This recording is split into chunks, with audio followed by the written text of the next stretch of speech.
Your job is to work so your brother can enjoy life." My mother, Sylvia, sneered, slamming her crystal wine glass against the Thanksgiving table. "If you do not like it, there is the door." She thrust a manicured finger toward the hallway, utterly confident I would submit. I shifted my gaze to Blake, my 29-year-old brother, who sat swirling an expensive bourbon I had purchased. I am 34. By day. I am a principal cybersecurity architect earning a 7-figure salary, though I feign being a mid-level helpdesk worker to deflect their relentless financial demands. I stood, slid my arms into my heavy wool coat, and offered a glacial smile. "You are right," I replied smoothly. "I will leave." I withdrew my phone, accessed my banking application, and terminated the $5,000 monthly automatic transfer. With 3 rapid taps, I revoked the insurance policy covering both of their luxury vehicles. As my hand gripped the brass doorknob, my father's smartphone chimed sharply. Then it chimed again. The blood violently drained from his cheeks as he absorbed the consecutive overdraft and cancellation alerts. His arrogant smirk evaporated, instantly replaced by sheer, suffocating panic. Before I explain how my relatives attempted to hijack my identity to finance a fraudulent tech enterprise and exactly how I digitally obliterated their entire existence, tell me in the comments, what city are you watching from today? Hit the like button and subscribe if you believe greedy family members deserve to reap exactly what they sow. 5 years ago, my father, Howard, slumped into a worn armchair and pressed his palms against his temples. He pushed a thick stack of hospital invoices across the coffee table. He claimed a failing heart valve and a collapsed business venture left him and my mother facing imminent bankruptcy. I sat across from them, 29 years old, and listened to their desperate performance. I reached for my phone and established a recurring wire transfer. $5,000 departed my account on the 1st of every month, $60,000 a year. I lived a life of deliberate camouflage. I rented a modest, 1-bedroom apartment on the outskirts of the city. I drove a 10-year-old sedan with a cracked rear taillight. When my parents asked about my career, I told them I worked the help desk at a mid-level technology firm. I reset passwords. I plugged in monitors. The reality was entirely different. I am a principal cybersecurity architect. I build impenetrable digital fortresses for global financial institutions. I neutralize corporate espionage. My annual compensation crossed into 7 figures. I hid my wealth to avoid becoming the permanent solution to my family's relentless financial incompetence. Blake, however, operated on the opposite end of the spectrum. My brother possessed no actual skills, held no degree, and despised the concept of a standard workday. He branded himself a crypto entrepreneur. He lived in a sprawling, glass-walled loft downtown. He drove a current-year German luxury coupe. He attended networking mixers wearing bespoke suits, pitching decentralized ledgers and imaginary algorithms to anyone who would listen. My parents worshipped his delusions. They viewed Blake as a temporarily embarrassed billionaire. They viewed me as an automated teller machine. The suppression manifested in 1,000 subtle, degrading cuts. We gathered for Sunday dinners at my parents' suburban home. I watched the dynamic play out with clinical detachment. Sylvia would spend hours preparing a roast, setting the fine china exclusively for Blake. She served him the premium cuts of meat, pushing the tough, burnt edges toward my plate. Howard poured vintage wine for my brother while offering me tap water, claiming I lacked the palate to appreciate complex tannins.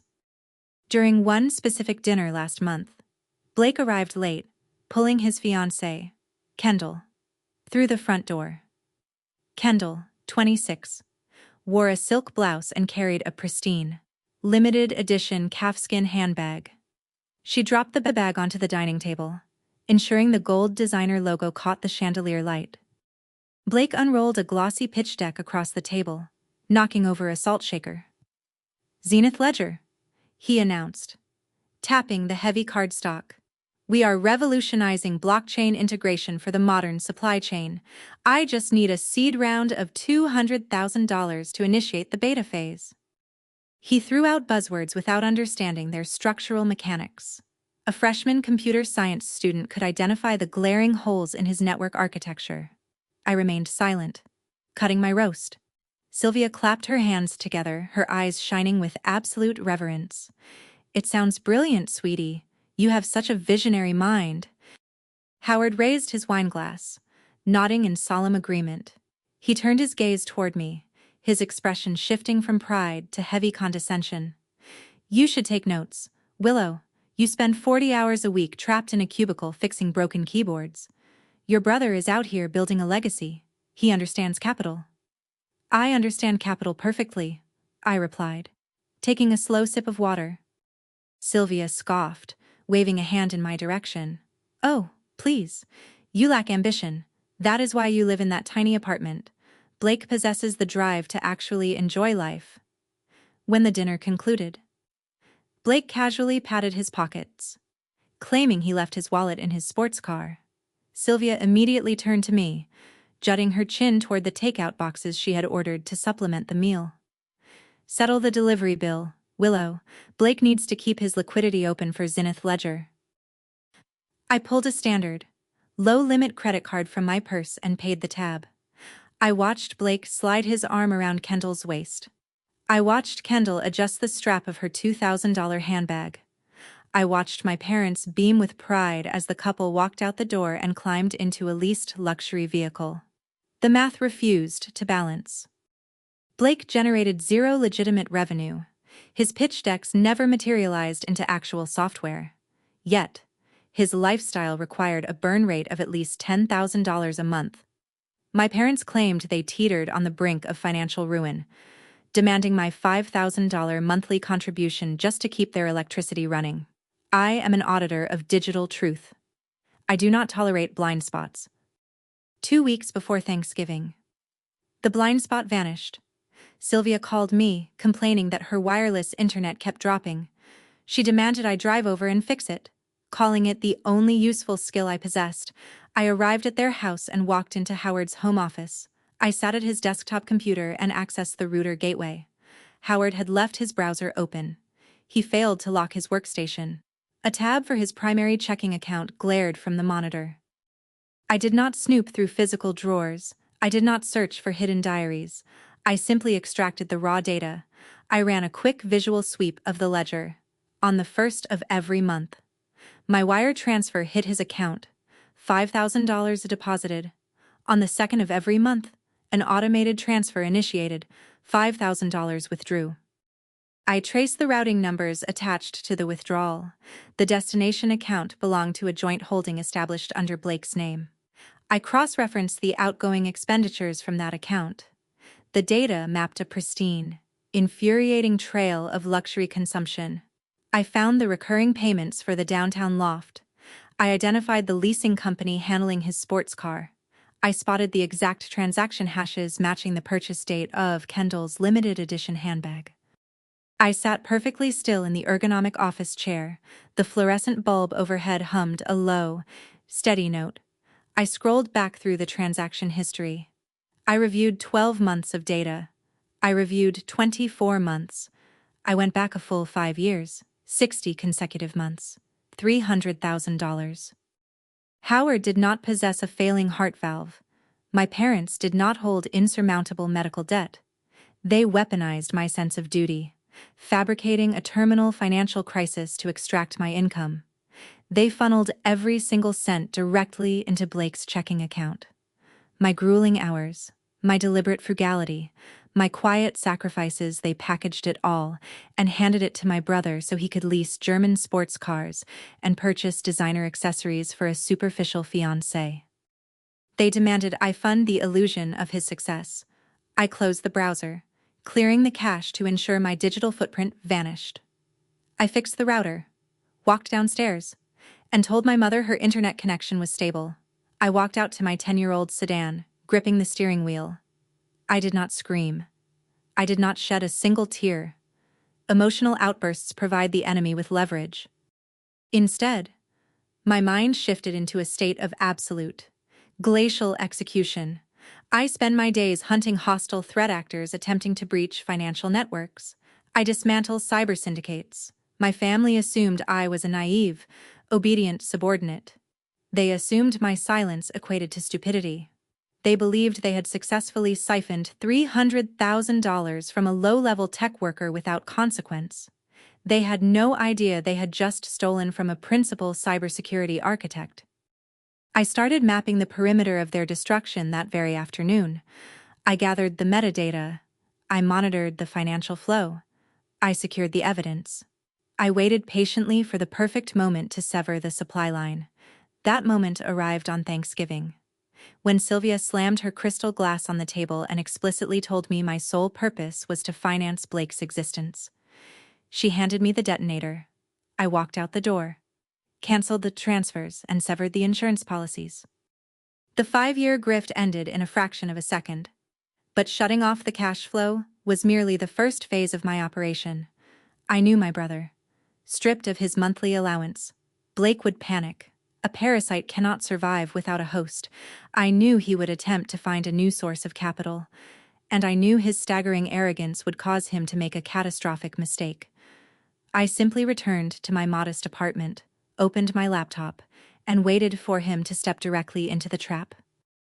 The drive from my parents' suburban driveway to my apartment took exactly 42 minutes. The entire journey was accompanied by the relentless, violent vibration of my smartphone against the center console of my 10-year-old sedan. The digital onslaught began before my tires even reached the main intersection. I did not glance at the screen. I kept my eyes locked on the asphalt, watching the yellow dividing lines blur into a continuous stream under the glow of the streetlights. I parked in my designated spot, killed the engine, and finally picked up the device. The lock screen illuminated the dark cabin. 37 missed calls, 14 text messages. Sylvia initiated the attack vector with standard emotional manipulation. "You ruined the holiday. Your father's blood pressure is spiking. Turn the car around and apologize to your brother," when guilt failed to generate a response. Howard escalated to raw authoritarian aggression. "You will restore that transfer immediately. Do not test me. Willow, pick up this phone right now." I walked up the stairs to my apartment, unlocked the deadbolt, and stepped into my sanctuary. The space was austere, devoid of clutter, dominated by the heavy steel desk in my home office. 3 high-definition monitors sat suspended on articulated arms, waiting in sleep mode. I dropped my keys into a ceramic bowl and placed the vibrating phone face up on the desk. I did not engage. I stripped off my wool coat, walked into the kitchen, and prepared a pour-over coffee. The scent of roasted beans filled the quiet apartment. I poured the black liquid into a mug, returned to my office, and tapped the spacebar on my primary keyboard. The monitors flared to life, casting a stark blue-toned glow across my face. It was late November. Thanksgiving had just concluded. The 1st of December hovered less than a week away. I accessed my private banking portal and pulled up the automated ledger. I verified the status of the $5,000 recurring wire transfer. The system displayed a solid red status marker: terminated. Next, I accessed the portal for my parents' automobile insurance. The policy covered Howard's imported luxury sedan and Sylvia's premium sport utility vehicle. I reviewed the billing history. I had officially severed my credit card from the account. The dashboard displayed a bold notification warning of an imminent lapse in coverage due to non-payment. I took a slow sip of the scalding coffee, letting the bitter taste sharpen my focus. I opened a fresh digital notepad and began constructing a threat model. In cybersecurity, we anticipate breaches by analyzing the operational capacity and the psychological motivation of the hostile actor. My family operated like a poorly secured network, entirely dependent on a single point of failure: my compliance. Without my $5,000 injecting liquidity into Howard's checking account, their financial architecture faced an immediate, catastrophic collapse. Howard relied on my transfer to clear the automated withdrawal that funded Blake's lifestyle. Without my capital, Howard's scheduled payments would hit a dry ledger, the bank would trigger insufficient funds protocols, the overdraft fees would multiply. Blake, my 29-year-old brother, required constant, uninterrupted cash flow to maintain the illusion of his success.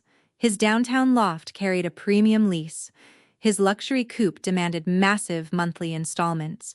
His fiancée, Kendall, required a steady stream of designer commodities to satisfy her superficial aesthetic. The coiled spring of their reality was tightening, and I possessed the only key to release the pressure. My phone vibrated again, vibrating across the steel desk. A new voicemail notification appeared. Howard had bypassed the text messages and left a direct audio recording. I clicked the play button, routing the audio through my high-fidelity desktop speakers. Howard's voice filled my quiet office. The aristocratic, condescending tone he utilized at the Thanksgiving table had completely vanished. He sounded breathless, frantic, and entirely unhinged. "Willow, pick up the damn phone. This ridiculous tantrum is over. Blake's landlord processes his lease payment on Tuesday. We do not have the liquidity to cover it without your transfer. You are jeopardizing his entire tech venture over a petty dinner argument.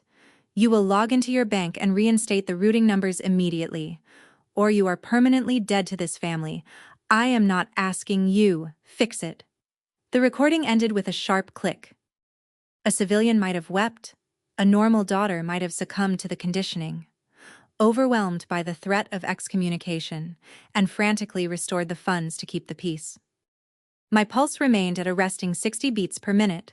I reached out, highlighted the audio file, and executed the deletion protocol.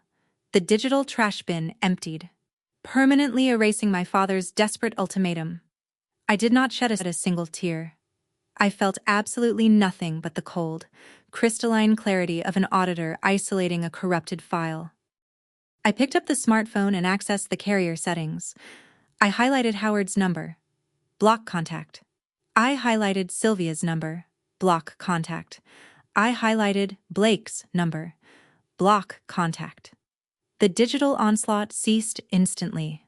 The phone went entirely silent. However, silencing their communications only secured my external perimeter.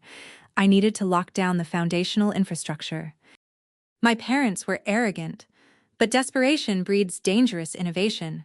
Howard possessed no legitimate wealth, but he possessed an abundance of entitlement. He firmly believed my resources belonged to him by right of blood.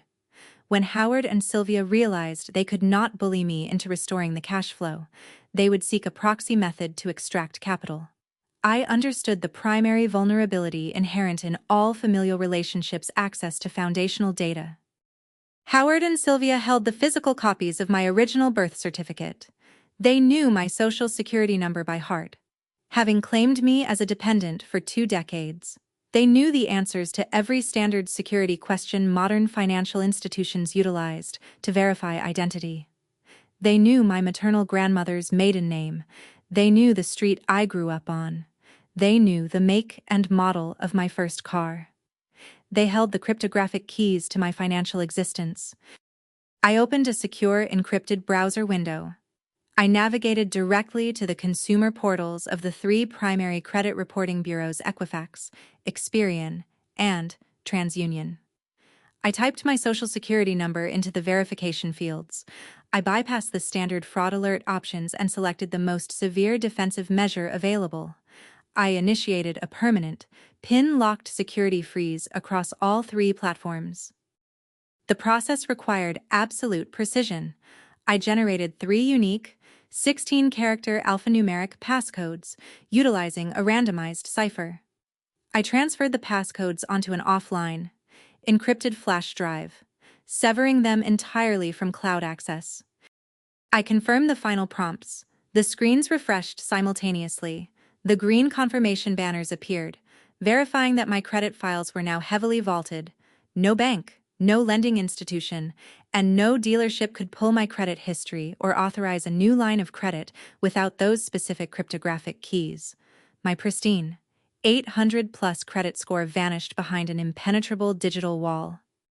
I leaned back in my ergonomic chair and watched the monitors. The 48-hour window following Thanksgiving weekend closed. Monday morning approached. Blake would soon realize the $5,000 had failed to materialize in his account. His rent check would bounce. His car payment would trigger a delinquency notice. He would call Howard in a panic, demanding his allowance. Howard would attempt to placate him, realizing his own accounts were hemorrhaging capital. They would exhaust their limited reserves within days.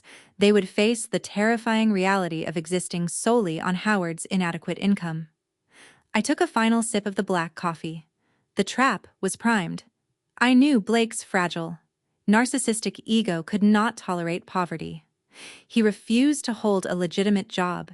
He would never downgrade his apartment or sell his luxury coupe.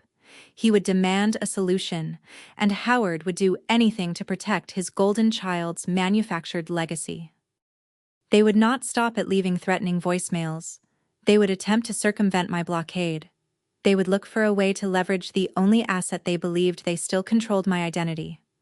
I closed the browser, leaving the monitoring scripts running silently in the background. Let them try to breach the perimeter. I was ready to document every single misstep. I did not need a hidden microphone in my parents' suburban living room to know exactly how the subsequent 48 hours unfolded. The digital footprints Blake left behind, combined with the sworn testimonies later extracted during federal depositions, painted a flawless, high-definition portrait of his desperation. The crisis detonated on Tuesday morning. The property management company overseeing Blake's downtown loft attempted to process his automated lease payment. The transaction hit the banking gateway and instantly rebounded. Insufficient funds. Blake's smartphone vibrated on his nightstand. He swiped the screen, expecting a standard marketing email. Instead, he stared at a delinquency notice. He logged into his checking account. The balance displayed a negative threshold. The $5,000 capital injection he relied on to survive had vanished. He dialed Howard. He demanded an explanation. Howard, stripped of his arrogant Thanksgiving facade, confessed the truth. The pipeline was severed. The safety net had disintegrated. Panic possesses a distinct behavioral pattern. A rational individual tightens their budget, cancels subscriptions, and secures employment. Blake, a 29-year-old narcissist entirely divorced from reality, chose escalation. He refused to abandon his luxury lifestyle. He refused to admit failure to Kendall, his superficial fiancée, who currently slept under a silk duvet in the next room. He grabbed his car keys, drove his leased German coupe to the suburbs, and marched through my parents' front door. He found Howard sitting in the living room, rubbing his temples. Sylvia paced the hardwood floor, wringing her hands. Blake did not offer comfort. He immediately launched into a frantic, weaponized pitch. He paced in front of the fireplace, waving his arms, spinning a narrative of imminent, staggering wealth. He pitched Zenith Ledger. He claimed his cryptocurrency mining startup hovered on the precipice of a massive technological breakthrough. He threw out convoluted buzzwords, masking his incompetence behind aggressive jargon. He told Howard and Sylvia that the blockchain infrastructure stood ready to launch. He insisted they only needed seed capital, a temporary bridge loan to secure the servers. Once the network compiled, he promised, they would harvest tens of millions of dollars in untraceable digital assets. Howard shook his head. He reminded his son of their bleak reality. Howard's credit score languished in the low 500s following a string of prior bankruptcies. He could not secure a standard personal loan, let alone massive commercial venture capital. Blake stopped pacing. A predatory smirk crawled across his face. He calculated a bypass. "We do not use your credit," Blake countered, his voice dropping into a conspiratorial hush. "Willow abandoned us. She humiliated you. She owes us for housing her for 18 years. We leverage her identity." Sylvia stopped wringing her hands. She did not express a fraction of maternal horror. She did not object to committing federal crimes against her own daughter. She simply nodded, viewing identity theft as a justified familial tax. Sylvia walked to the hallway and pulled the heavy cord for the attic staircase. The wooden steps groaned as she ascended into the dust, fiberglass insulation, and forgotten storage. She navigated through the dim light, pulling aside holiday decorations and old winter coats. She dragged a heavy plastic storage bin into the center of the plywood floor. She ripped the lid off. She tore through decades of archived paperwork. She bypassed old report cards and medical records until her fingers brushed against a thick, manila folder labeled with my name. Sylvia carried the folder downstairs and placed it directly into Blake's waiting hands. Blake opened the cardboard flap. Inside rested the foundational cryptographic keys to my existence. He extracted a faded wage and tax statement from a college internship. He found copies of outdated tax returns. Finally, he pulled out the ultimate prize, a pristine photocopy of my Social Security card. He clutched the documents against his chest.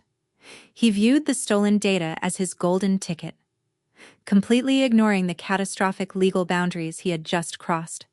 He kissed his mother's cheek, marched out the front door, and sped back to his downtown loft to execute the fraud.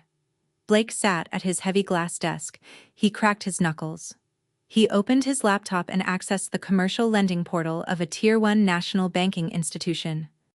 He initiated an application for a massive commercial venture loan. He typed the requested amount into the digital form, $1.5 million. He listed Zenith Ledger as the receiving corporate entity. The bank required substantial collateral to secure a loan of that magnitude.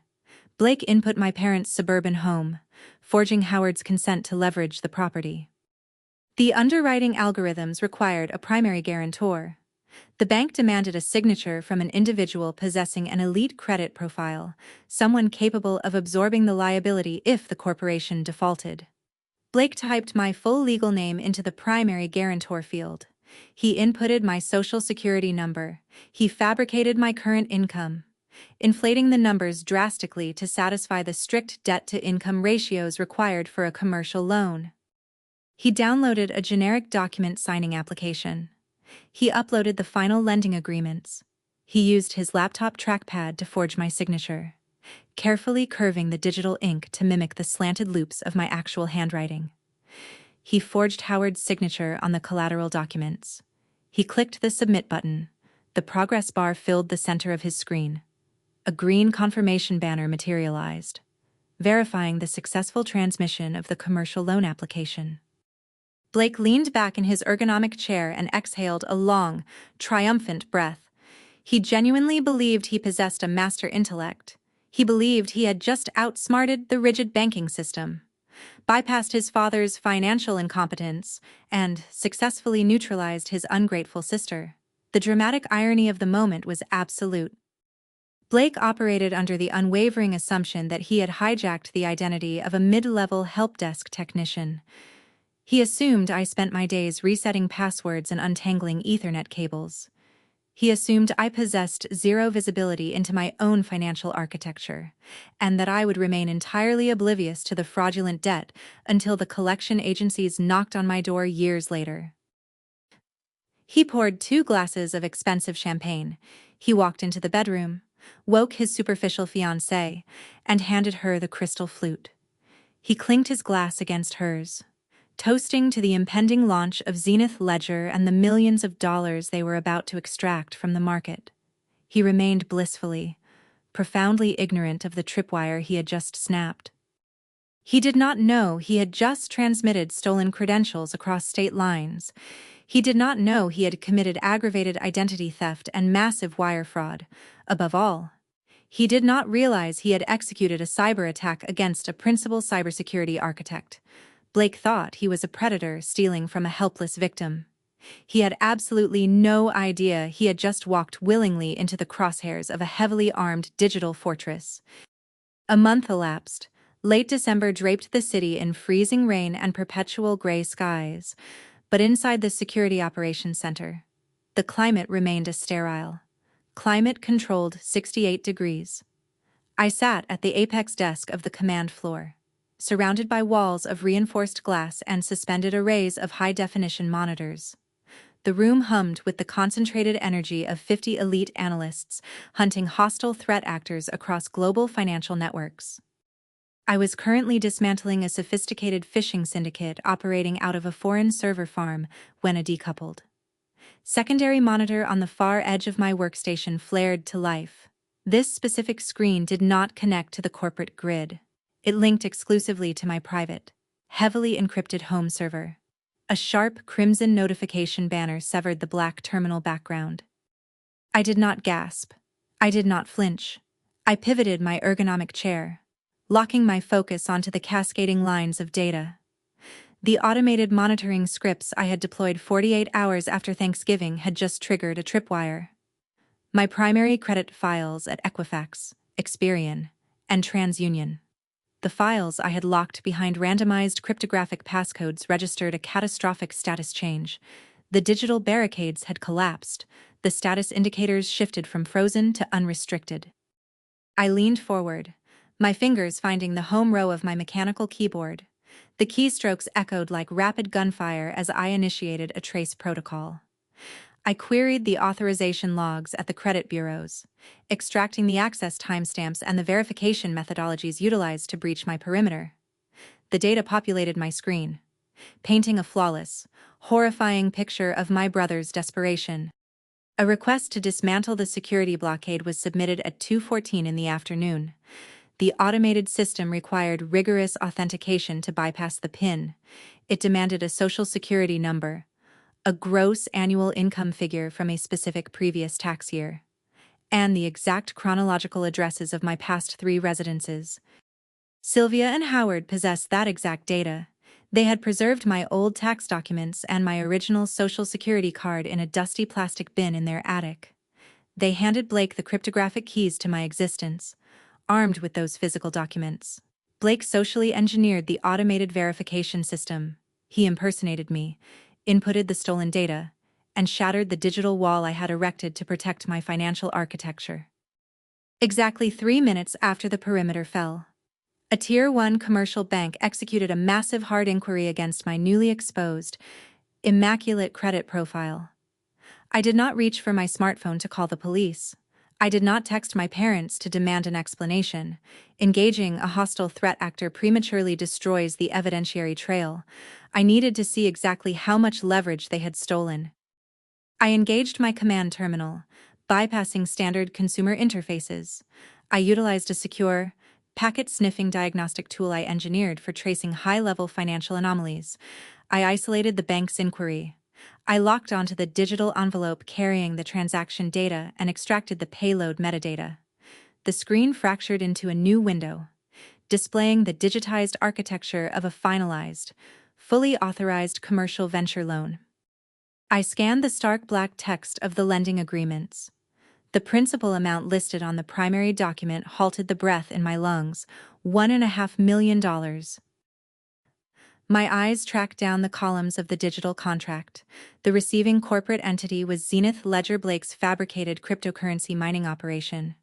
The primary guarantor bearing the absolute liability for the massive debt was my full legal name.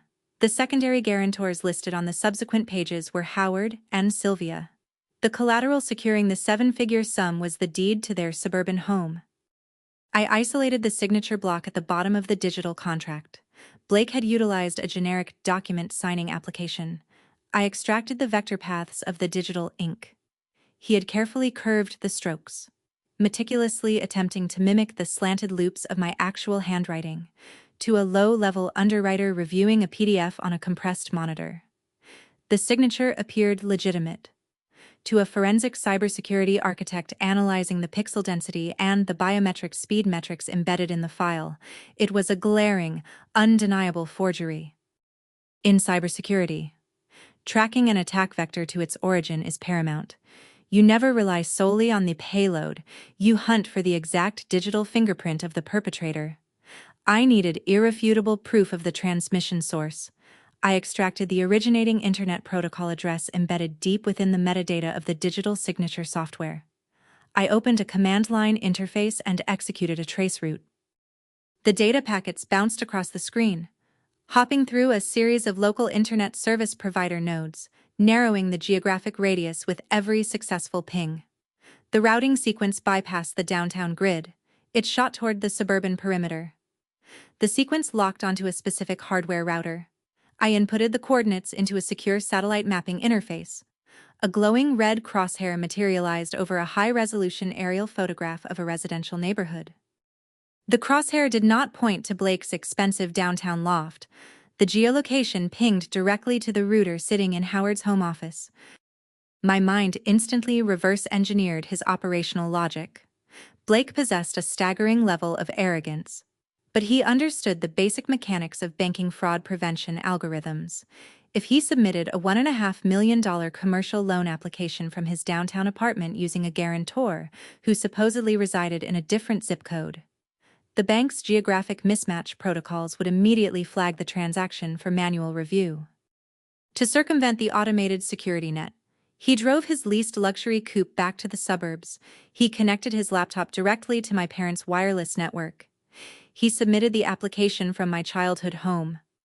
Furthermore, he forced Howard and Sylvia to digitally sign their collateral agreements on the exact same localized network, establishing a uniform, seemingly unsuspicious digital footprint for the banking software to digest. He thought he was executing a flawless financial maneuver. He believed his superficial knowledge of networking allowed him to outsmart a Tier 1 financial institution. He genuinely believed he had secured $1.5 million of free capital to fund his delusions of grandeur. He failed to comprehend the catastrophic legal boundary he had just obliterated. This was no longer a petty familial dispute over a $5,000 monthly allowance. This was no longer a simple case of toxic entitlement. When Blake transmitted those forged digital signatures and the stolen verification data across state lines to the commercial bank's centralized servers, he escalated the offense.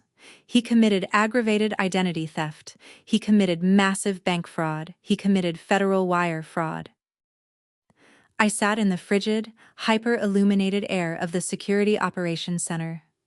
The ambient hum of the server racks provided a steady, relentless soundtrack to my realization. I stared at the red crosshair hovering over the satellite image of my parents' roof. They did not just steal my identity. They constructed a federal penitentiary around themselves, locked the gates, and unknowingly handed me the sole cryptographic key to their cell doors.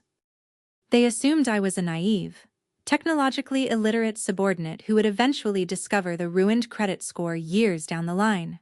Entirely incapable of fighting back, they had absolutely no idea they had just executed a cyber attack against a principal cybersecurity architect sitting at the helm of a globally connected intelligence hub. I reached for my keyboard. The time for defensive posturing had officially concluded. The perimeter was breached, but the trap was now fully armed. I opened a new, heavily encrypted directory on my Ghost server, titling the folder with the federal penal codes for wire fraud. I began drafting their digital execution order. The average civilian uncovers a stolen identity and immediately dials emergency dispatch. They panic. They yell into the receiver. They demand swift, blunt intervention from local authorities. I executed none of those actions. I pushed my ergonomic chair away from the glow of the workstation and observed the blinking cursor on my terminal. If I contacted the local police department, Blake would hire a defense attorney. Howard would fabricate a convoluted narrative about a family misunderstanding. Sylvia would cry, weaponizing her tears to claim I provided verbal authorization and simply forgot. The investigation would devolve into a muddy, chaotic domestic dispute. The burden of proof would rest squarely on my shoulders, while Blake continued liquidating the stolen capital. I refused to grant them the opportunity to construct a defense. I needed to let them seal every exit before I ignited the building. I tapped the escape key, exiting the primary monitoring interface. I opened a secondary terminal shell. My fintech firm maintained deep, authorized diagnostic access to several Tier 1 commercial banking networks to monitor systemic vulnerabilities across the financial sector. I possessed a ghost node clearance, a highly restricted protocol allowing me to observe localized network traffic without triggering an automated security alert or logging an access footprint in the public registry. I initiated the handshake protocol. The terminal cascaded with authorization keys until the commercial bank's back-end architecture materialized on my monitor. I queried the specific commercial loan application number tethered to my compromised credit file. The server yielded the raw data packet. I extracted the digital signatures. Blake utilized a generic consumer-grade document portal to execute the fraud. He ignored the reality that digital signatures embed extensive forensic telemetry. I peeled back the visual ink layer and accessed the cryptographic hash. The metadata revealed the operating system, the browser version, and the media access control address of the physical machine. The hardware address matched the exact laptop Blake routinely brought to Sunday dinners. I extracted the biometric telemetry, the vector paths, the mouse acceleration, the click cadence. The digital strokes lacked the fluid muscle memory of a genuine signature. They mapped the jerky, hesitant movements of a user meticulously tracing a forged curve. The timestamp stamped the final submission at 2:14 in the afternoon. I pulled my own employee badge swipe logs from the corporate server. The logs proved I was actively sitting inside a secure, biometric-locked server room at my firm during that exact minute, 40 miles away from the transmission source. The alibi was mathematically absolute. Securing the forgery was insufficient. A federal wire fraud prosecution requires a demonstrated uninterrupted flow of stolen capital. I needed to track the disbursement of the $1.5 million. I queried the commercial bank's clearinghouse ledger. The commercial loan originated in an escrow holding account before the bank authorized the release. I isolated the outbound wire transfer. The bank dispersed the funds at 9 o'clock the previous morning. I launched a packet-sniffing algorithm, following the digital currency across the domestic banking infrastructure. The $1.5 million did not deposit into Blake's personal checking account. He attempted to obscure the destination. The funds routed through a regional clearing center and dropped into a corporate holding account registered in Delaware. Delaware offers strict corporate anonymity, shielding the identities of business owners from public registries. Blake assumed this basic maneuver rendered him invisible. He failed to realize that federal banking regulations require internal beneficial ownership declarations to prevent money laundering. I bypassed the public registry and penetrated the routing bank's internal compliance ledger. I unmasked the shell company, Zenith Ledger. The listed registered agent was Blake. The authorized signatory was Blake. The contact phone number matched his mobile device. He engineered a rudimentary corporate veil to catch the stolen capital. I watched the live ledger. The $1.5 million sat idle in the Delaware account for exactly 3 hours before Blake initiated the first outbound transfer. He wired $50,000 to a luxury automotive dealership. He wired $12,000 to a high-end jewelry broker. The initial theft had officially transitioned into active money laundering. I returned to the original loan packet to evaluate the structural foundation of the debt. A bank does not hand over $1.5 million based solely on an excellent credit score. They require physical collateral. I accessed the secondary guarantor files. 2 additional signatures anchored the bottom of the security agreement: Howard and Sylvia. I analyzed the metadata attached to their specific digital signatures. Blake did not forge their names. The biometric telemetry differed entirely from Blake's forgery. The timestamps indicated Howard and Sylvia signed the documents 30 minutes prior to the final submission. The Internet Protocol address confirmed they executed the signatures on their own devices, connected to their own localized suburban network. The realization crystallized in my mind, cold and sharp. My parents actively participated in the fraud. They did not just turn a blind eye to my brother's actions. They willingly leveraged the deed to their suburban home to secure the fraudulent capital. They bound their physical assets to my stolen identity. They tied a heavy iron chain around their own ankles, blindly trusting Blake's promises of imminent wealth. If Zenith Ledger defaulted, the bank possessed the legal authority to foreclose on their property. They risked the roof over their heads to fund Blake's delusion, entirely comfortable with the fact that my pristine financial record would absorb the initial blast. I compiled the evidence. I segregated the Internet Protocol logs, the biometric signature discrepancies, the Delaware routing numbers, and the corporate ownership declarations into distinct color-coded directories. I cross-referenced every single data point against the federal penal codes for aggravated identity theft, money laundering, and wire fraud. I reached into my desk drawer and retrieved a ruggedized, military-grade solid-state drive. I connected the device to my terminal. The transfer protocol initiated. I watched the progress bar inch across the screen, moving the raw, indisputable proof of their felonies from the vulnerable network onto an offline, encrypted vault. The transfer completed with a quiet chime. I disconnected the drive and slipped it into the inner pocket of my blazer. The device weighed mere ounces, yet it contained the sheer destructive force required to level their entire existence. I terminated the ghost node connection. I wiped the temporary cache, erasing my digital presence from the bank's internal servers. I left no trace. My parents and my brother believed they were operating in a vacuum. They believed their sudden influx of cash represented a permanent, unassailable victory over my boundaries. They thought they had outsmarted the rigid banking system and neutralized my defiance. I chose to remain a ghost. I would watch them spend the stolen money. I would watch them boast to their social circles. I would let them weave their own federal noose, knot by knot, until the rope pulled taut. I settled back into my ergonomic chair, turning my attention back to my primary workstation, waiting patiently for their arrogance to peak. The Delaware Shell account hemorrhaged capital. I sat in the darkened silence of my home office, my primary monitor displaying the live banking ledger, while my secondary monitor ran an automated open-source intelligence scraping protocol. I watched the stolen $1.5 million evaporate in real time, matching every outbound wire transfer to a corresponding burst of digital narcissism on social media. Blake did not pace his theft. He executed his spending spree with the manic, unhinged velocity of a man desperate to outrun reality. On the first Tuesday of January, a massive outbound transaction hit the ledger, $180,000 routed directly to a luxury electric vehicle dealership. I turned my chair toward the secondary monitor and refreshed Kendall's public social media feed. The scraping tool immediately snagged a new upload. The photograph featured the 26-year-old posing in the driveway of Blake's downtown loft. Behind her sat two identical, brand-new electric sedans. The vehicles boasted matte black finishes and stark white vegan leather interiors.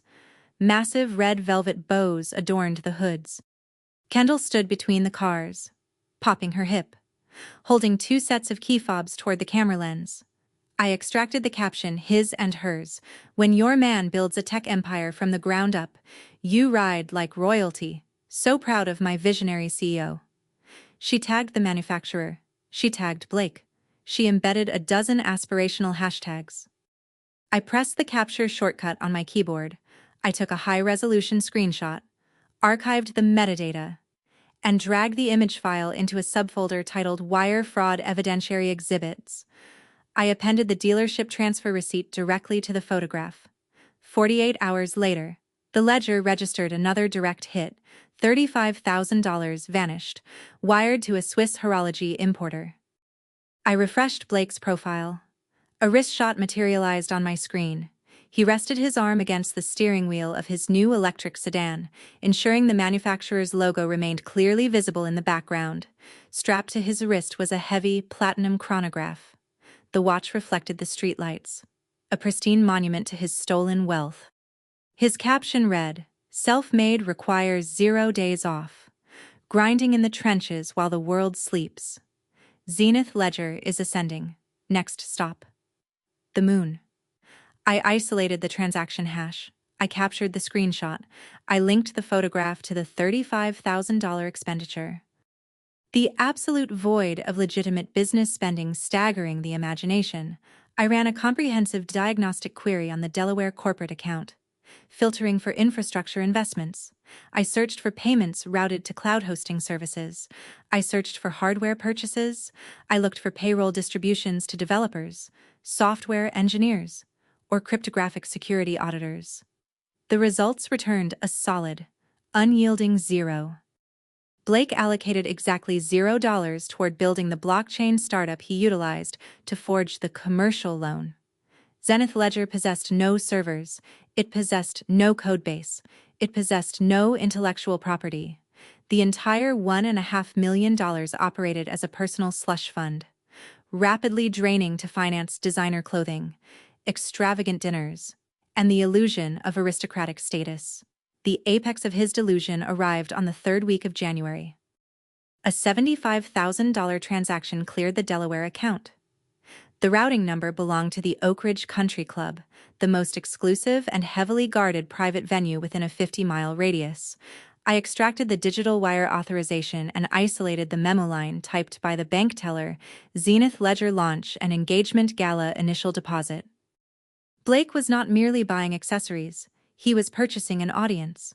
He rented the grand ballroom. He secured deposits for premium open bars, towering floral arrangements, and a string quartet. He intended to throw a lavish, self-congratulatory coronation, utilizing my stolen credit profile to fund the caviar. He even wired $25,000 to a vanity public relations agency. In exchange, the agency manufactured a glossy, fabricated article praising Zenith Ledger as the next major disruptor in the financial technology sector. They published the piece on a pay-to-play business blog. Blake immediately pinned the article to the top of his social media profiles, parading the paid advertisement as genuine journalistic validation. My parents soaked up the reflected glory with sickening enthusiasm. I navigated to Sylvia's profile. At 60 years old, my mother treated social media as a competitive blood sport. She uploaded a new album titled My Visionary Son. The cover photograph featured Sylvia, Howard, Blake, and Kendall standing in the lobby of a high-end steakhouse. Sylvia wore a new designer dress. Howard wore a tailored suit. They held crystal champagne flutes, smiling with the radiant, untouchable arrogance of lottery winners. Sylvia typed a lengthy, venomous caption beneath the photograph.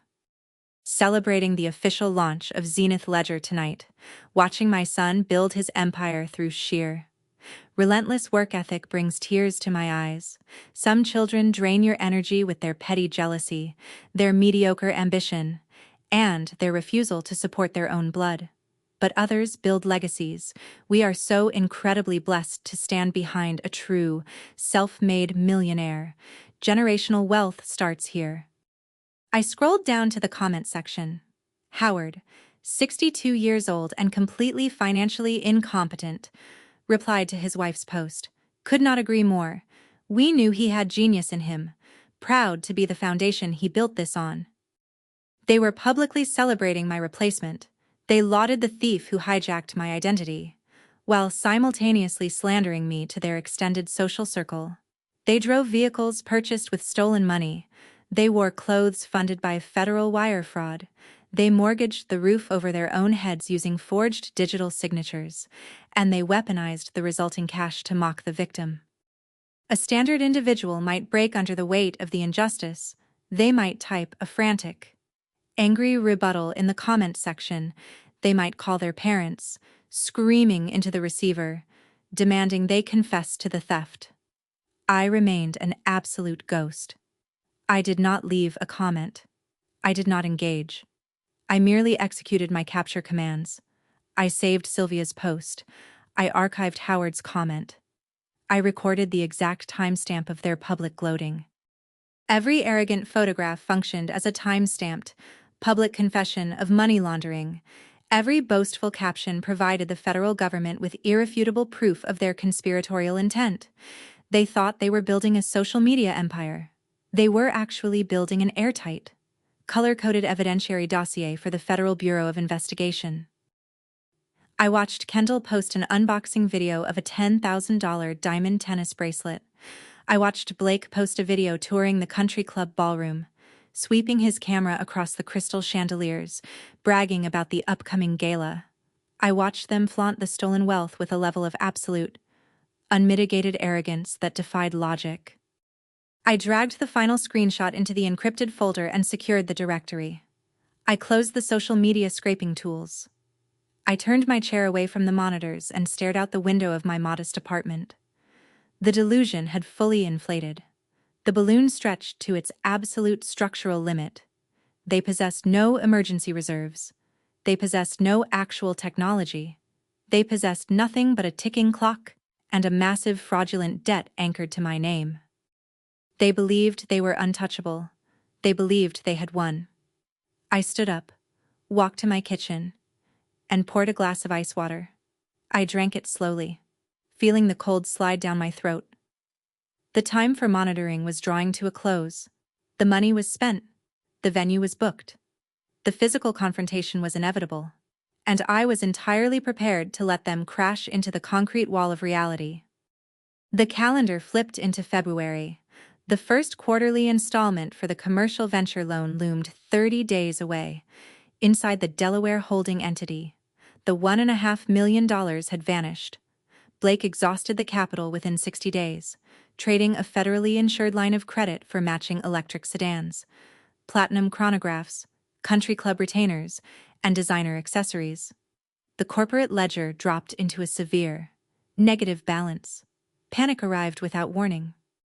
Blake stared at the automated banking alert flashing across his desktop monitor. The commercial bank scheduled the initial loan repayment withdrawal for the 1st of March. The numerical figure required to clear the installment hovered at $125,000. His corporate account held less than $400. If the bank attempted to debit the account and encountered a dry ledger, the automated protocols would instantly trigger a default flag. The financial institution would audit the collateral, the suburban home owned by Howard and Sylvia. The bank would discover the complete absence of any technological infrastructure at Zenith Ledger. The entire fraudulent enterprise would implode, dragging Howard, Sylvia, and Blake into an immediate criminal investigation. A rational entrepreneur would confess to his parents, liquidate the luxury vehicles, and attempt to negotiate a repayment schedule. Blake possessed zero rational capacity. He operated entirely on unmitigated narcissism and desperate self-preservation. He refused to surrender his lifestyle. He refused to admit defeat. Instead, his distorted logic inverted reality. He convinced himself that his current financial crisis was not the result of his own reckless spending, but rather the deliberate sabotage of an external adversary. His targets materialized instantly: me. Blake reasoned that I worked as a low-level helpdesk technician inside a massive technological corporation. In his paranoid, unhinged framework, he decided my employer possessed a malicious interest in his non-existent cryptocurrency startup. He convinced himself that my firm's network engineers had hacked into his non-existent servers, monitored his operations, and leaked his proprietary algorithms, thereby destroying his market liquidity. He decided to weaponize litigation. He decided to extort me. On a frigid Monday morning, a new notification flashed across the secondary monitor of my home office. An incoming email bypassed my standard filters, dropping directly into my personal inbox.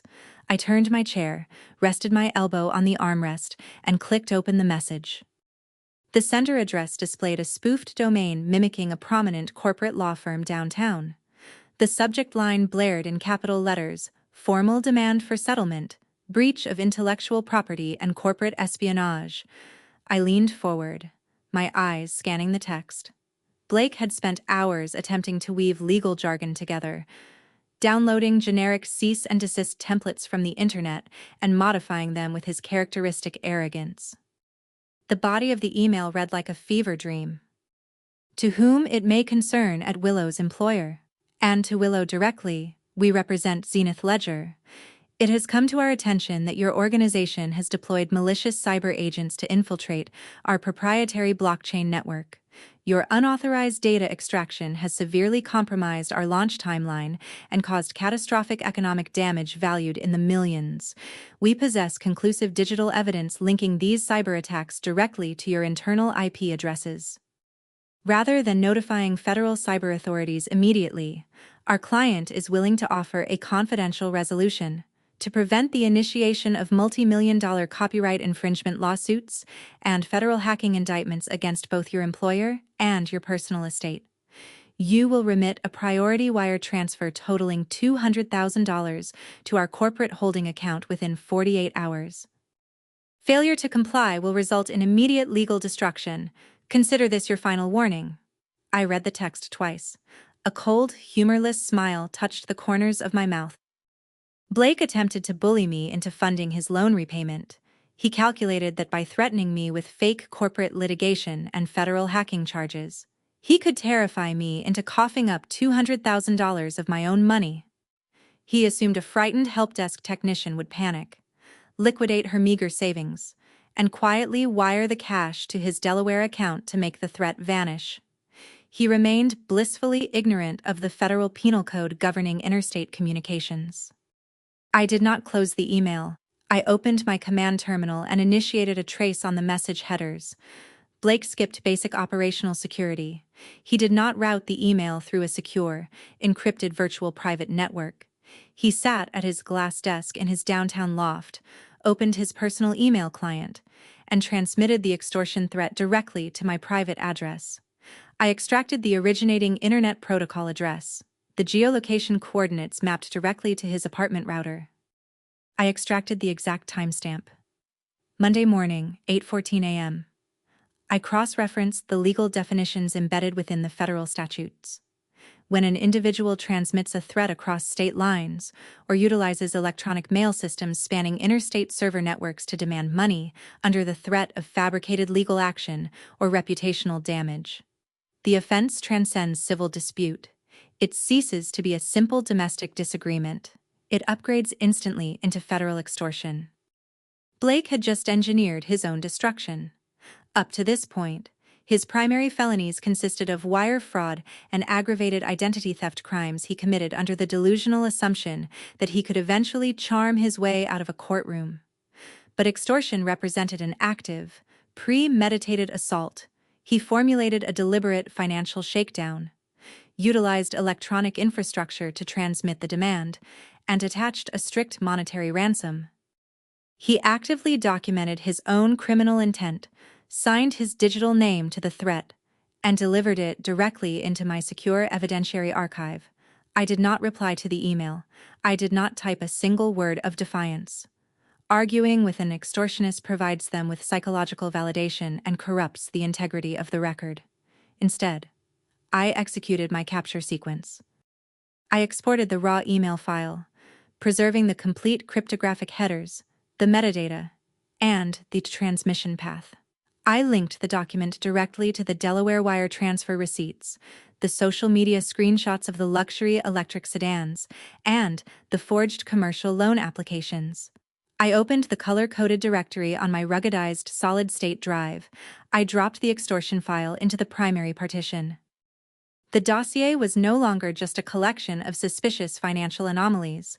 It was an airtight, mathematically unassailable indictment.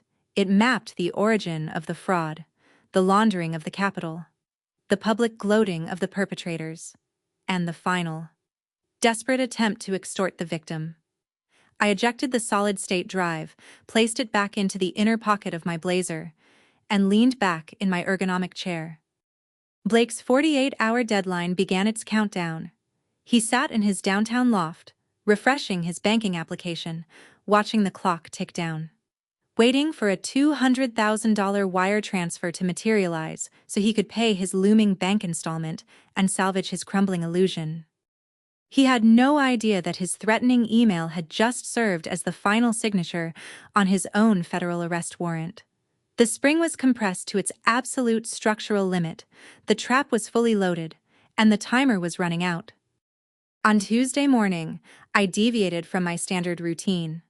The freezing rain pelted the windshield of my 10-year-old sedan as I navigated away from the financial district, steering my vehicle toward the federal quadrant of the city. I parked inside a concrete structure, zipped my heavy wool coat against the biting wind, and walked toward the towering glass and steel monolith housing the regional field office of the Federal Bureau of Investigation. Standard citizens approach the public intake desk. They sign a visitor log, sit in rigid plastic chairs, and wait hours for a duty agent to humor their complaints of identity theft. They hand over messy stacks of printed emails and unverified bank statements, hoping the authorities will untangle the chaos. I did not approach the public intake window. My fintech firm maintains active intelligence sharing channels with federal cyber authorities. We feed them forensic data on transnational hacking syndicates, tracking stolen capital across international borders. In exchange for our telemetry, they grant us direct operational liaisons. I walked purposefully toward the specialized clearance turnstile. I produced my corporate identification badge and a secondary federal access credential. The armed security personnel inspected the laminated cards and scanned the encrypted barcodes. A green indicator illuminated atop the scanner. The heavy steel barrier parted. I stepped into the restricted elevator bank, inserted my credential into the panel, and pressed the button for the Cybercrimes Division on the 14th floor. The elevator doors slid apart, revealing a labyrinth of frosted glass partitions and biometric security checkpoints. I navigated the quiet corridors until I reached a corner office overlooking the rain-slicked city streets. The silver nameplate bolted to the wall read, Supervisory Special Agent Wade. I knocked twice, on the heavy oak door. A deep voice commanded me to enter. Agent Wade sat behind a scarred metal desk, reviewing physical case files, while a secondary monitor displayed scrolling lines of network traffic. At 45 years old, he possessed the rugged, unyielding posture of a man who spent his career dissecting digital corruption. He did not smile. He wore a crisp white shirt with rolled sleeves, a holstered sidearm resting securely at his hip. He gestured toward a rigid metal chair positioned opposite his workstation. I sat down. I reached into the inner pocket of my blazer and extracted the ruggedized, military-grade, solid-state drive containing the complete digital anatomy of my family's betrayal. I placed it squarely in the center of his desk. The heavy metal casing clicked sharply against the wood. "I am not here to file a preliminary grievance," I stated, keeping my tone perfectly leveled. "I am here to deliver a fully documented, mathematically absolute prosecution for aggravated identity theft, massive wire fraud, and federal extortion." Agent Wade raised an eyebrow. He picked up the drive, examined the tamper-evident encryption seals, and inserted the hardware into a secure, air-gapped terminal on his desk. The prompt requested authentication. I leaned forward and typed the 64-character alphanumeric decryption key onto his keyboard. The drive mounted successfully. The screen flooded with my meticulously organized, color-coded directories. "Open the primary folder," I instructed, settling back into my chair. Wade clicked the mouse. The forged commercial loan documents populated his high-definition monitor. I walked him through the biometric telemetry of the digital signatures.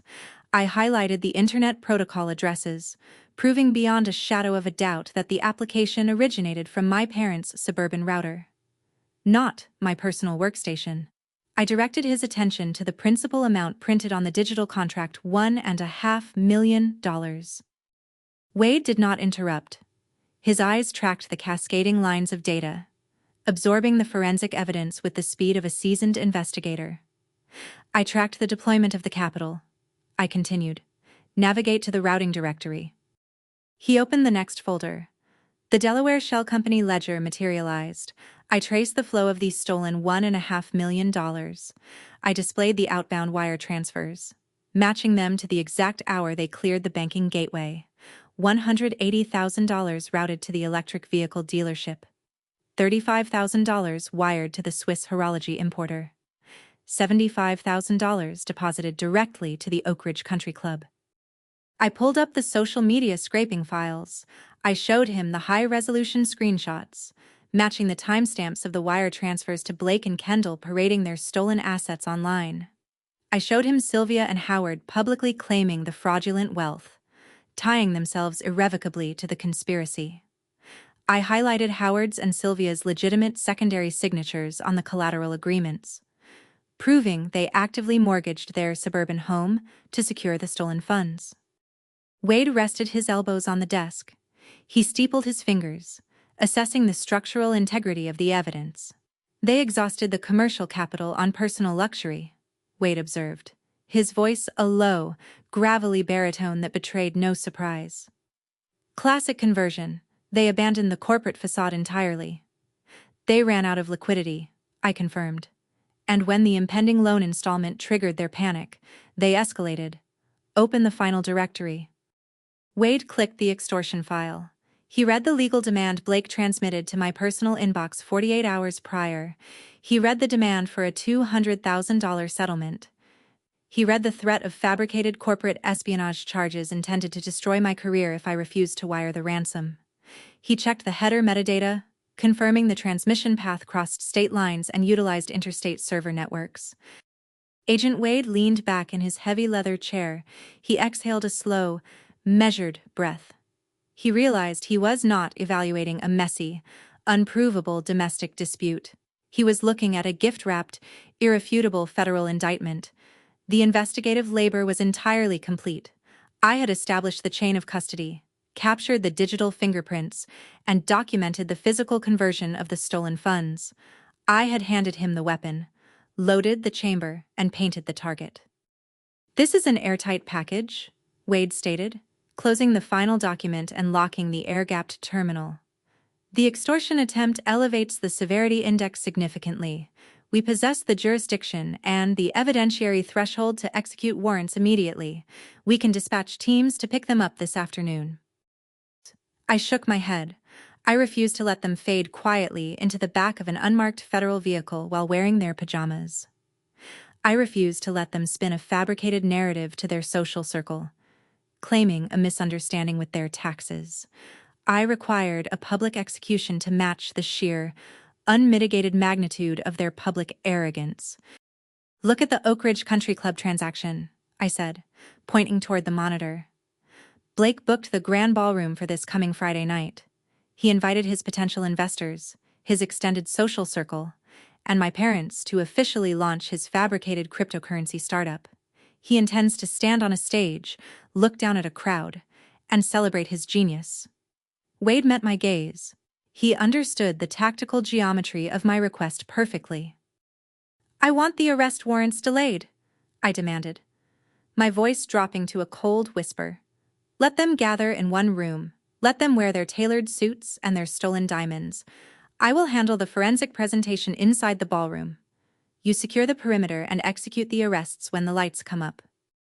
A razor-thin smile touched the corner of Wade's mouth. The stoic investigator recognized the operational brilliance of a concentrated strike. Consolidating the targets minimized flight risk, prevented the destruction of physical evidence, and guaranteed total operational surprise.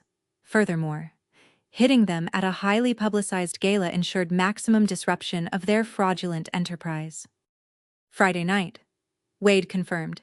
He withdrew the solid-state drive, placed it into a heavy plastic evidence bag, and locked it inside a fortified steel vault behind his desk. "My tactical teams will hold the exits. We move on your signal. You have my word." I stood up, buttoned my tailored blazer, and offered a single, decisive nod. I turned on my heel and walked out of the federal building. Stepping back into the freezing rain, the countdown had officially shifted from weeks to mere days. The federal handshake was complete, and the guillotine was now officially locked into place. Friday arrived. Stripping away the remaining hours of the countdown, dawn broke over the city, casting pale, gray light across my bedroom floor. I rose from the mattress. I did not possess the frantic, jittery energy of a victim preparing for a confrontation. I operated with the mechanical precision of a sniper adjusting a scope. For 5 years, I played the role of a subdued, invisible subordinate. I allowed my family to view me as a disposable asset. Today, I scheduled the demolition of that illusion. I walked into the bathroom, turned the brass handle, and let the freezing water shock my system. The cold erased any lingering trace of sleep. I dried my skin, marched into my walk-in closet, and bypassed the generic, mass-produced cardigans my family associated with my fabricated helpdesk career. I reached into the protective garment bag hanging at the far end of the rack. I extracted a bespoke, 3-piece charcoal suit. A master tailor had constructed the garment, cutting the premium wool to project sharp, unyielding authority. I slid my arms into the crisp white dress shirt. I fastened the buttons. I secured the French cuffs with heavy steel links. I pulled the charcoal trousers over my legs and fastened the waist. I slid the tailored waistcoat over my torso, locking the front closures. Finally, I shrugged the blazer onto my shoulders. The fabric settled against my frame like physical armor. I stood before the full-length mirror. The reflection did not display an obliging daughter or a naive sister. The mirror reflected an apex predator. I pulled my hair back, twisting the strands into a severe, secured knot at the base of my skull. I applied a minimalist layer of cosmetic foundation, ensuring my features projected zero emotion. I slipped my feet into polished leather Oxfords. The transformation finalized. I walked into my home office and sat at the steel desk. The Zenith Ledger launch gala commenced at 8 o'clock in the evening. I possessed 12 hours to rig the digital explosives. I opened my encrypted tablet, establishing a secure tunnel directly to my ghost server. I initiated a reconnaissance protocol targeting the Oak Ridge Country Club. An establishment boasting exorbitant membership fees often neglects basic network security, opting for visual opulence over digital fortification. I routed my connection through a series of proxy servers, knocking on the external firewall of the country club's administrative network. The perimeter yielded within 14 minutes. I bypassed their outdated security certificates and mapped the internal hardware matrix. I isolated the digital architecture of the grand ballroom. The venue utilized a high-end, commercial-grade audiovisual routing system to control the massive projection screens suspended above the main stage. I inspected the firmware operating the casting receivers. The club's technicians had failed to execute a critical security patch released over a year ago. The vulnerability remained wide open. The receivers accepted incoming casting requests via a localized wireless network without requiring a secondary cryptographic handshake. They relied entirely on network obscurity, assuming no hostile actor would infiltrate the guest network to broadcast unauthorized media. They assumed incorrectly. I opened a code compiler on my tablet. I did not need a massive, convoluted software suite to execute the hijack. I typed the syntax, structuring a lightweight, aggressive executable script. The code instructed my tablet to force pair with the ballroom's projection receivers, override the active video input channel, and lock the display feed to my designated output. I scripted a priority override command, ensuring that if a panicked technician attempted to switch the input back to Blake's presentation laptop, my tablet would instantaneously crush the command and reassert absolute dominance over the screens. I compiled the script. The system returned a zero-error confirmation. I turned my attention to the payload. I opened the federal execution dossier resting on my offline drive. I extracted the high-definition image of the forged commercial loan application, isolating the $1.5 million principal amount. I extracted the Internet Protocol logs, tracing the signature directly to my parents' router. I pulled the wire transfer receipts, mapping the stolen capital directly to Kendall's luxury vehicle and Blake's platinum watch. Finally, I grabbed a screenshot of the federal extortion email Blake transmitted across state lines. I dropped the files into an automated slideshow sequencer. I structured the timing perfectly. Each piece of evidence would remain on the massive ballroom screens for exactly 8 seconds, allowing the investors to read the text and absorb the magnitude of the fraud before the next slide appeared. I synced the sequencer to the executable script. One tap on the tablet screen would detonate the entire sequence. I severed the proxy connection and wiped the command terminal cache. I locked the tablet and slipped the device into the inner pocket of my charcoal blazer. The weight of the metal casing pressed reassuringly against my ribs. I spent the remainder of the afternoon reviewing the operational timeline I had established with Agent Wade. The federal tactical teams required absolute precision. I visualized the layout of the Oak Ridge Country Club. I memorized the locations of the primary exits, the service corridors, and the main stage. I calculated Blake's behavioral patterns. He would demand the spotlight. He would schedule his keynote address at the exact midpoint of the evening, ensuring maximum intoxication and attention from his audience. He would stand behind the podium, bathe in the applause, and attempt to cement his fabricated legacy. I engineered my entrance to coincide with his peak vulnerability, while I calculated packet delivery speeds and network latency. My family undoubtedly engaged in entirely different preparations. Blake was likely adjusting a rented tuxedo, practicing his hollow entrepreneurial pitch in a mirror. Sylvia was likely sitting in a salon chair, boasting to her stylist about her son's imaginary genius. They operated in a state of absolute, unearned euphoria, floating on a bubble of stolen money and forged signatures.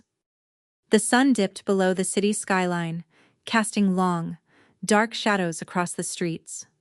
The digital clock on my desk shifted to 7 o'clock. 1 hour remained. I walked into the kitchen and retrieved a crystal glass from the cabinet. I filled the glass with filtered ice water. I leaned against the granite countertop and took a slow, deliberate sip. The cold liquid slid down my throat, chilling me from the inside out. I placed 2 fingers against the pulse point on my wrist. I measured the beats. Slow, steady, entirely unbothered. The coiled spring pulled back to its absolute maximum limit, trembling with stored kinetic energy.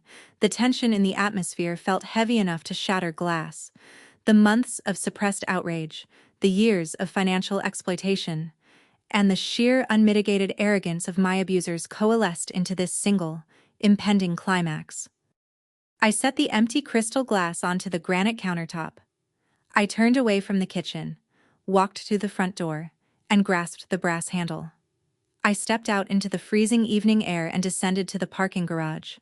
I slid into the driver's seat of my 10-year-old sedan, the vehicle I utilized to maintain my camouflage, and ignited the engine. I navigated through the evening traffic, steering toward the affluent suburban perimeter where the Oak Ridge Country Club resided. I parked in a shadowed visitor space overlooking the grand entrance. Valets rushed to open the doors of arriving luxury vehicles. Women in designer gowns and men in expensive suits climbed the sweeping stone steps, eager to attend the launch of a company that existed solely as a Delaware shell account. I killed the engine. I checked my watch. The hands aligned perfectly with the operational schedule. The spring was locked. The trap waited. I reached for the door handle. I released the door handle of my 10-year-old sedan and stepped onto the freezing pavement. I bypassed the valet podium, ignoring the line of luxury vehicles idling near the portico. I pulled the collar of my wool coat against the biting wind and walked up the sweeping stone steps of the Oak Ridge Country Club. I did not approach the main guest registry. I navigated along the perimeter of the sprawling estate, utilizing a shadowed service corridor I had mapped during my digital reconnaissance. I slipped through a heavy fire door and navigated a narrow, dimly lit hallway utilized by the catering staff. The corridor terminated at a set of louvered wooden doors overlooking the grand ballroom. I stepped into the alcove, entirely concealed by the shadows, and looked down at the physical manifestation of a $1.5 million federal felony. The opulence staggered the senses. Heavy, crimson velvet curtains cascaded from 30-foot ceilings, framing floor-to-ceiling windows that overlooked the manicured golf course. 3 massive crystal chandeliers suspended from the vaulted ceiling refracted the ambient light, casting a warm, golden hue over a sea of tailored tuxedos and designer silk gowns. A professional string quartet occupied a raised platform in the corner, dragging their bows across cellos and violins, filling the cavernous space with a sweeping, classical arrangement. Waiters wearing crisp white gloves navigated the crowded floor, balancing polished silver trays loaded with beluga caviar, truffles, and vintage champagne. In the center of the room, a towering ice sculpture carved into the shape of a cascading digital coin melted slowly under the spotlights. Blake spent $75,000 of stolen commercial capital to rent this room, and every single detail screamed of unearned, desperate arrogance. I scanned the crowd, isolating the targets. Howard and Sylvia anchored a gathering near the primary mahogany bar. They held court, completely surrounded by a circle of local real estate magnates and minor venture capitalists. Sylvia wore a floor-length emerald gown. She held a crystal champagne flute in her right hand, gesturing expansively as she spoke. Howard stood beside her in a bespoke tuxedo, swirling a heavy glass of 20-year-old scotch. They projected the aura of an established aristocratic dynasty, entirely oblivious to the reality that they had mortgaged the roof over their heads with forged digital signatures to fund the liquor in their glasses. "It truly comes down to superior genetics and relentless drive," Sylvia announced. Her voice carried over the ambient hum of the ballroom, dripping with condescension. She took a delicate sip of her champagne and smiled at a wealthy investor standing opposite her. Blake possessed a visionary mind since childhood. While other children wasted their time with trivial hobbies, he analyzed market trends. He understands the architecture of wealth. Howard nodded, placing a heavy hand on the investor's shoulder. "We provided the foundation, of course," Howard added, his chest puffing out against his tailored lapels. You cannot teach a predator how to hunt, you simply unleash them. Zenith Ledger is going to completely disrupt the decentralized finance sector. My son refused to settle for a mediocre existence working a standard 9-to-5 job. He refused to be a drone. He took a long sip of his scotch, basking in the murmurs of approval from the sycophants surrounding him. They publicly mocked the concept of honest labor. They stood in a room funded by my immaculate credit score, drinking liquor purchased with my stolen identity, and utilized the platform to denigrate anyone who earned their living through legitimate means. I shifted my gaze across the ballroom floor. Kendall, Blake's 26-year-old fiancée, operated her own distinct circle of influence near the ice sculpture. She wore a custom, backless silk dress that pooled around her designer heels. She held a glass of sparkling water, holding the vessel at a highly unnatural, elevated angle. She deliberately positioned her left hand to ensure the massive, stolen diamond ring caught the harsh glare of the chandelier light. A group of sharply dressed women clustered around her, offering a chorus of exaggerated gasps and hollow compliments. "It is absolutely flawless, Kendall," one woman cooed, leaning closer to inspect the diamond. "Blake truly outdid himself." Kendall laughed, a high-pitched, manufactured sound. She extended her fingers, allowing the gem to refract the light. "He designed the setting himself?" Kendall lied smoothly. "He surprised me right after he closed the seed funding for Zenith Ledger. He told me that building a tech empire meant nothing if he could not treat his future wife like absolute royalty.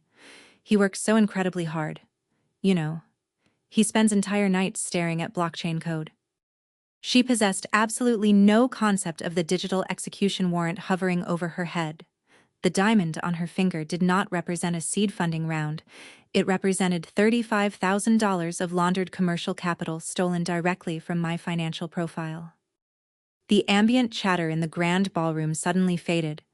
The string quartet lowered their instruments, cutting the classical music mid-measure.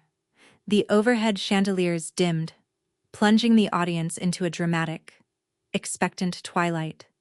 Two massive projection screens flanking the main stage flared to life, displaying the sleek, minimalist logo for Zenith Ledger. A heavy, pulsing bass line pumped through the venue's commercial sound system. The crowd murmured. Turning their attention toward the stage, Blake stepped out from behind the velvet curtains. He walked toward the center podium with the manufactured, arrogant swagger of a billionaire tech titan. He wore a midnight blue velvet tuxedo jacket and a crisp, open-collared shirt. He did not look like a man teetering on the edge of a massive federal indictment. He looked like a man who believed he had successfully conquered the world. He reached the podium. He gripped the edges of the polished wood, leaned forward, and tapped the microphone twice. The sharp, rhythmic thuds echoed through the silent ballroom. "Good evening," Blake said, his voice dropping into a practiced, authoritative register. The crowd erupted into polite applause. Howard whistled loudly from the bar. Sylvia clapped her hands above her head, beaming with unmitigated pride. Blake raised a hand, signaling for silence. He adjusted his silk tie, projecting a mask of humble superiority. "They told me the market was saturated," Blake began, pacing slowly away from the podium, grasping a wireless microphone. "They told me that a decentralized ledger required backing from traditional, bureaucratic institutions. They told me to lower my expectations, get in line, and accept the standard paradigm." He stopped pacing and stared directly into the crowd, locking eyes with the wealthy investors he intended to defraud next. "I refuse to listen to small minds," Blake continued, his voice rising in volume and intensity. "Zenith Ledger is not just a cryptocurrency mining operation. It is a financial revolution. We are tearing down the archaic gates of traditional banking and handing the keys directly to the visionary." He walked back to the podium and leaned into the microphone. "I built this empire from the ground up," Blake declared, emphasizing every syllable. "I did not accept any handouts. I did not rely on safety nets.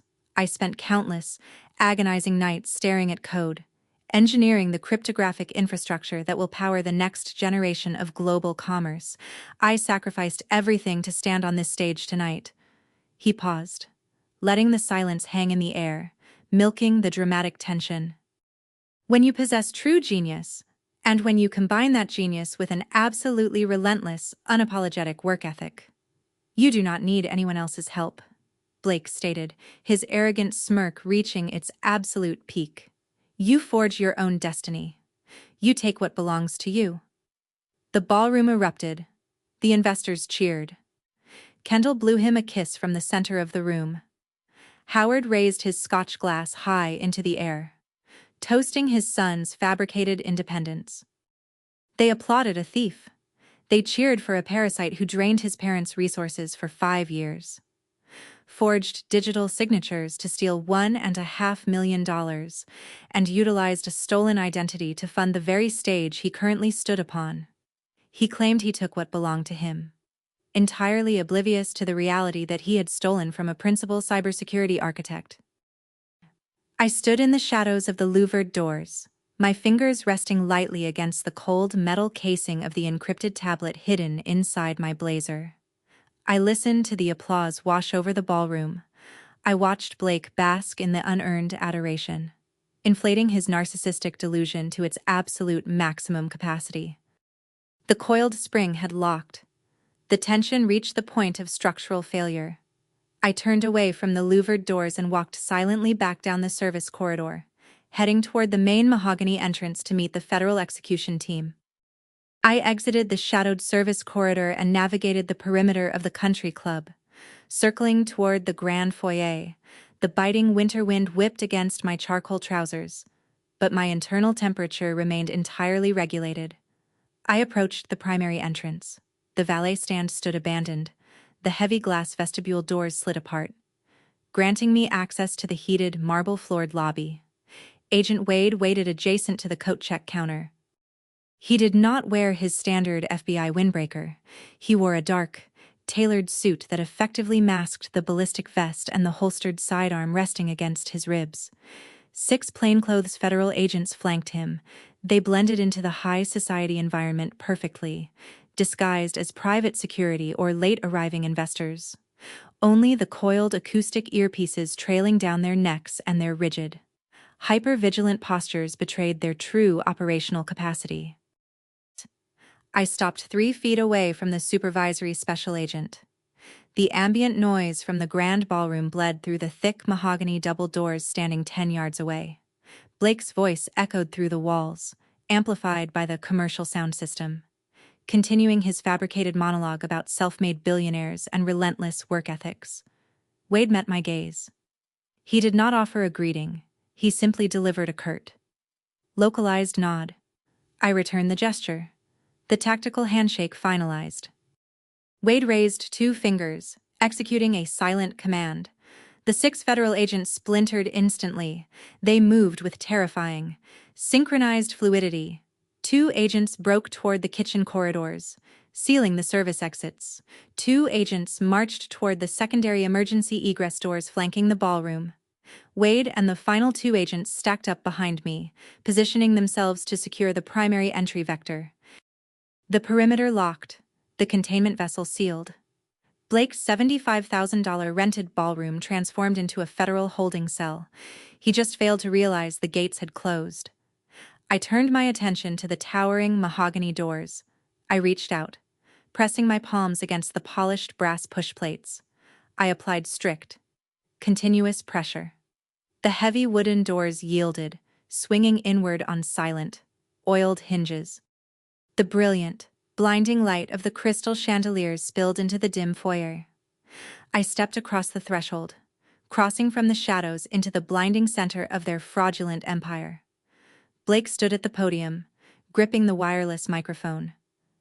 And that is why Zenith Ledger will absolutely obliterate the archaic boundaries of traditional finance. His voice boomed through the towering surround sound speakers. We do not ask for permission, we construct our own reality. I ignored the stage. I bypassed the reception tables and stepped directly onto the wide, carpeted center aisle bisecting the audience. Wade and his 2 agents fanned out immediately. They positioned themselves squarely in front of the closed mahogany doors. They crossed their arms, planted their feet shoulder-width apart, and assumed a posture of unyielding granite. The trap snapped shut. I began my descent toward the front row. My bespoke charcoal suit cut a severe, razor-sharp silhouette against the swirling sea of emerald silk, sequined ball gowns, and velvet tuxedo jackets. I did not rush. I calibrated my stride, placing each polished Oxford shoe against the carpet with deliberate, metronomic precision. I operated as a foreign algorithm injected directly into a corrupted operating system. The disruption rippled outward instantly.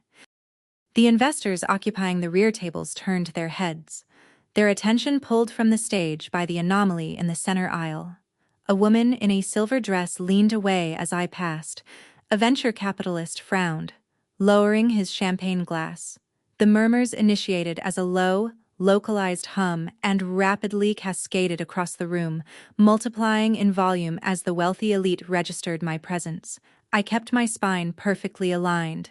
I maintained a forward-locked gaze. I did not blink. Near the mahogany bar on the right flank of the ballroom, Sylvia held court.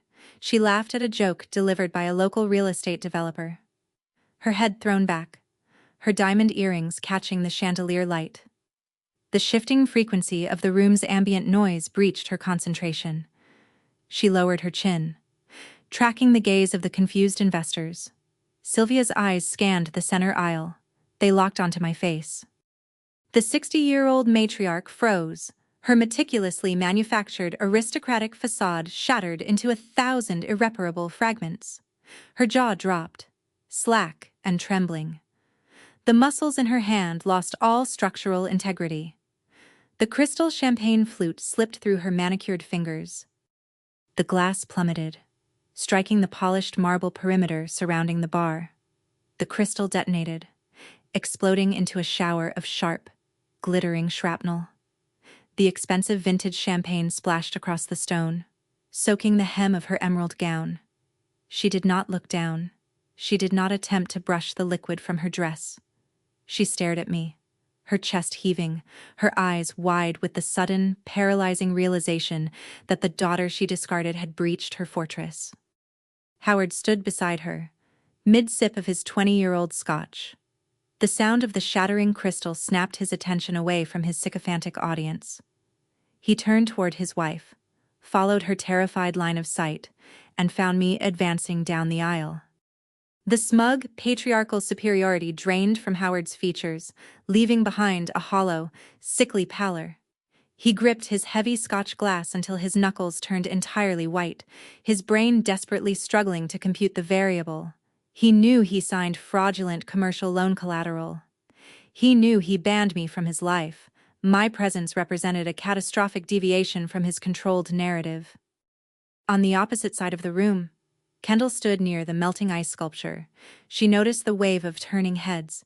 She lowered her left hand, hiding the stolen diamond ring, her superficial smile faltering as she tried to identify the source of the social disturbance. I ignored them all.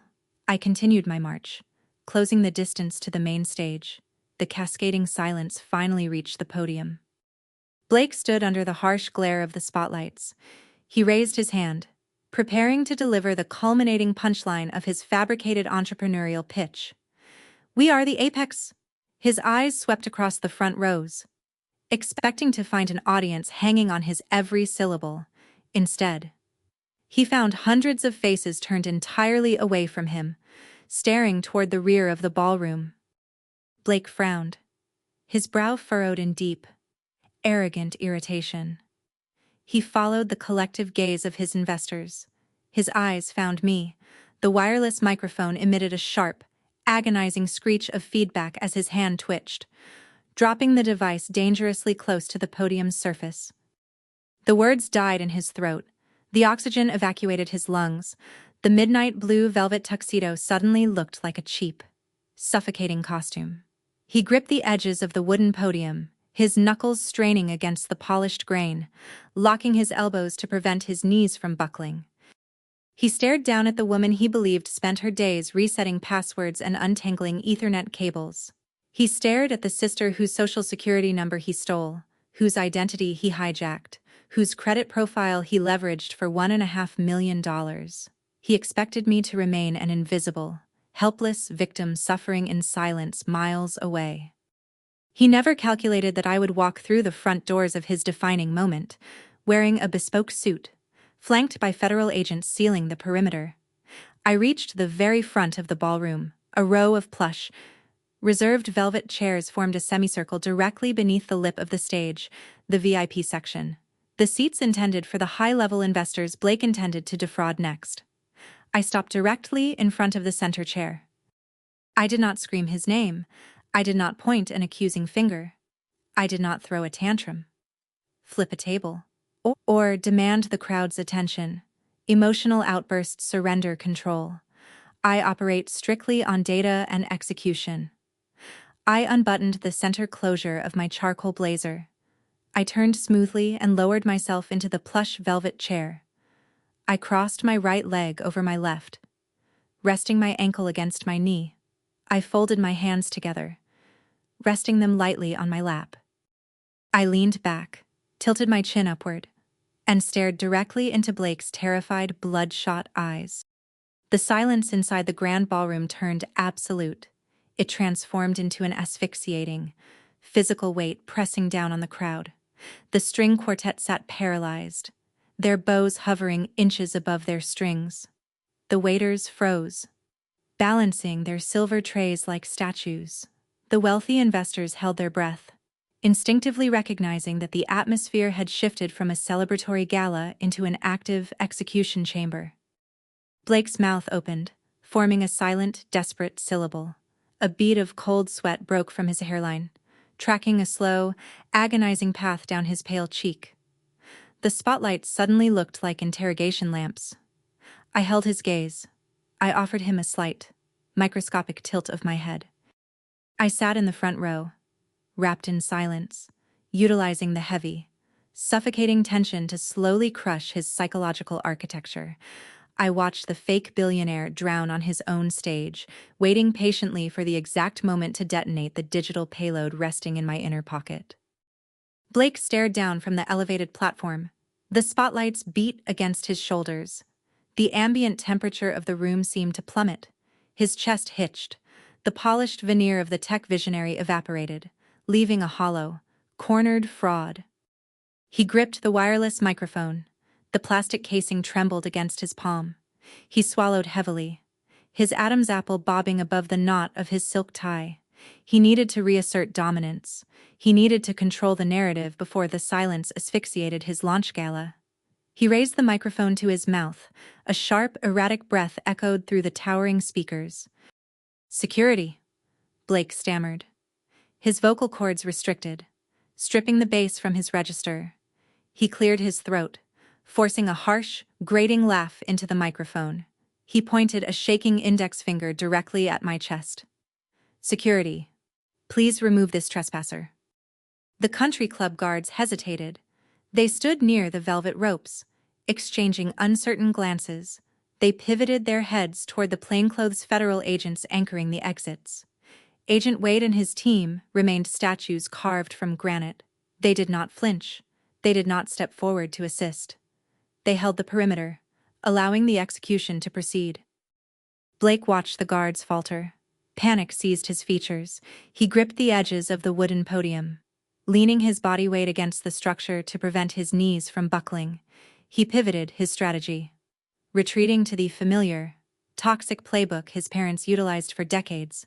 He attempted to weaponize my presence through gaslighting. "Ladies and gentlemen, I apologize for the interruption," Blake announced. His voice wavered, rising in pitch. He gestured toward me with a sweeping, dismissive motion. "This is my estranged sister, Willow. She suffers from severe psychological instability. She harbors deep-seated jealousy regarding my success. We asked her to remain at a psychiatric facility, but she evidently breached her care protocols. Please, bear with us while we handle this tragic family crisis." He looked toward the bar, searching for Howard and Sylvia to corroborate his fabricated narrative. Howard stared at his shoes, paralyzed. Sylvia clutched the edge of the mahogany bar, shivering, unable to form a single word of support. They recognized the federal agents blocking the doors. They understood the trap. A low murmur rolled across the ballroom floor. Wealthy investors shifted their weight, exchanging bewildered glances. The string quartet remained frozen. The tension stretched the atmosphere to the breaking point. I did not break eye contact.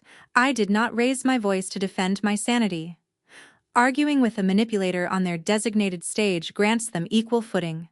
I operate strictly on data. Data possesses no emotion. Data offers no rebuttal. Data simply executes the truth. I uncrossed my legs, planting my polished Oxfords firmly against the carpet. I slipped my right hand inside the breast pocket of my bespoke charcoal blazer. My fingertips brushed the cold, metallic casing of the encrypted tablet. I extracted the device, resting it flat upon my lap.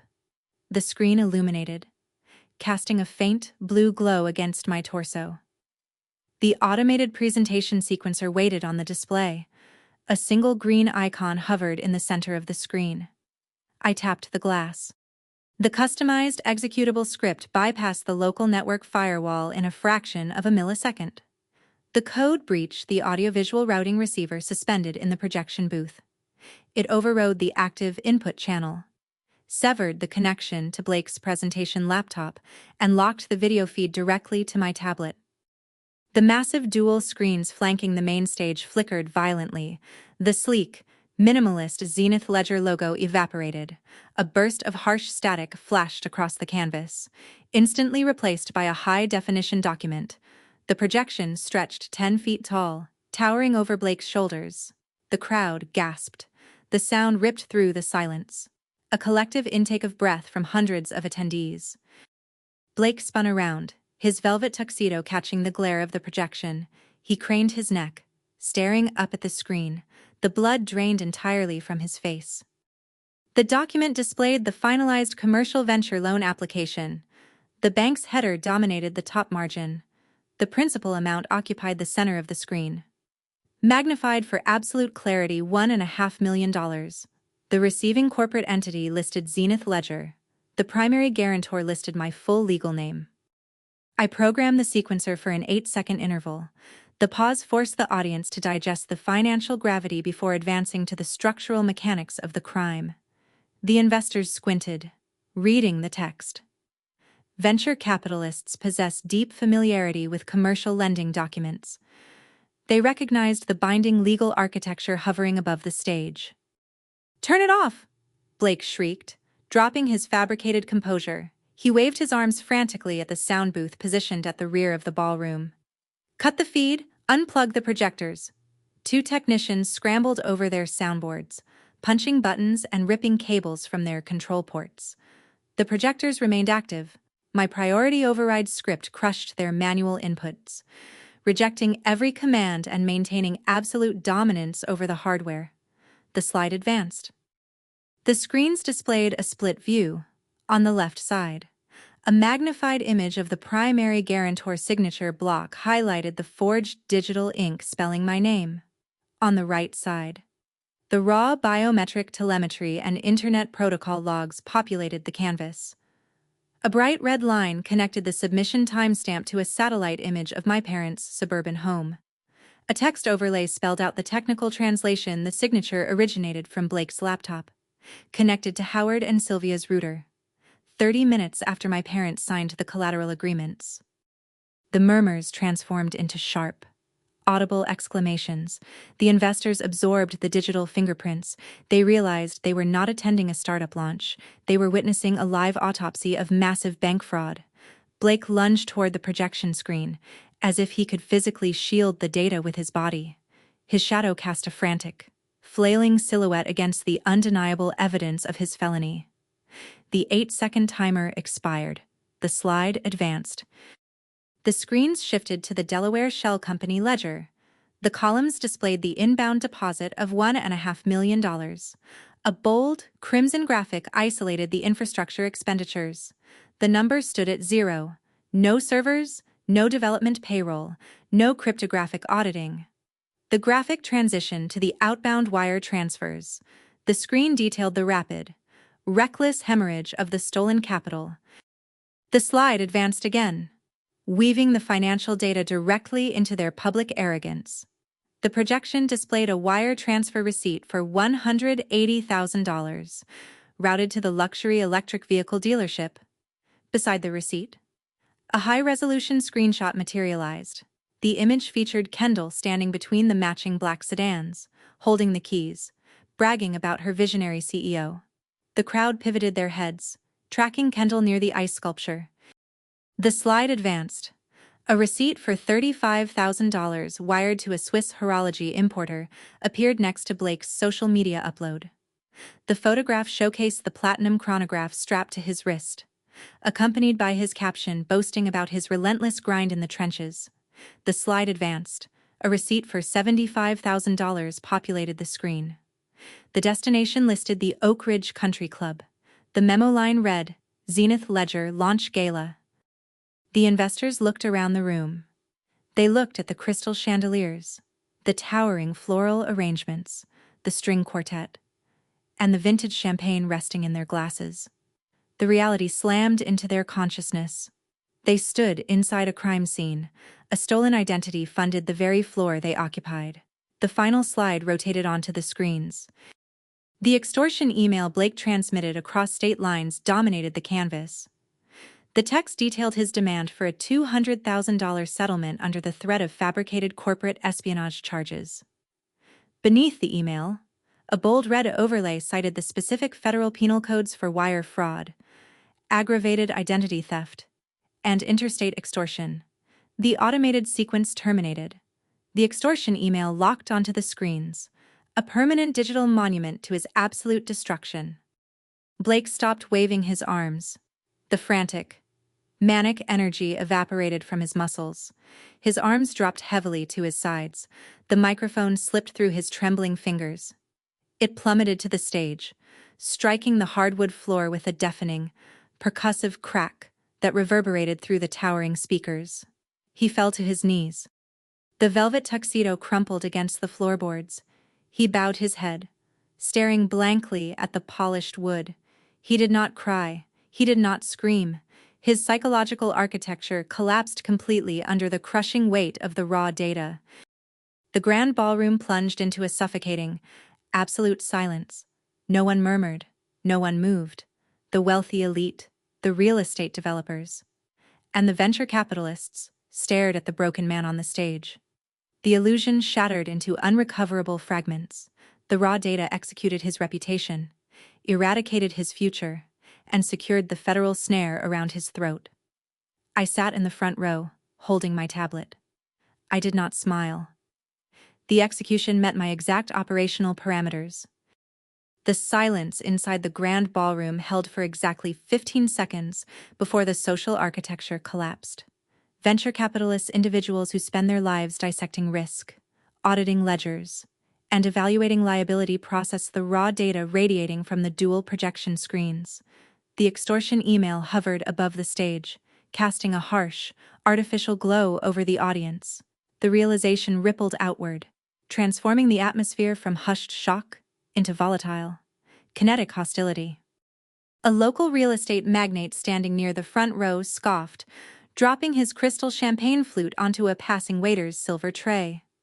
He turned his back to the stage, gesturing sharply for his associates to follow. The movement triggered a chain reaction.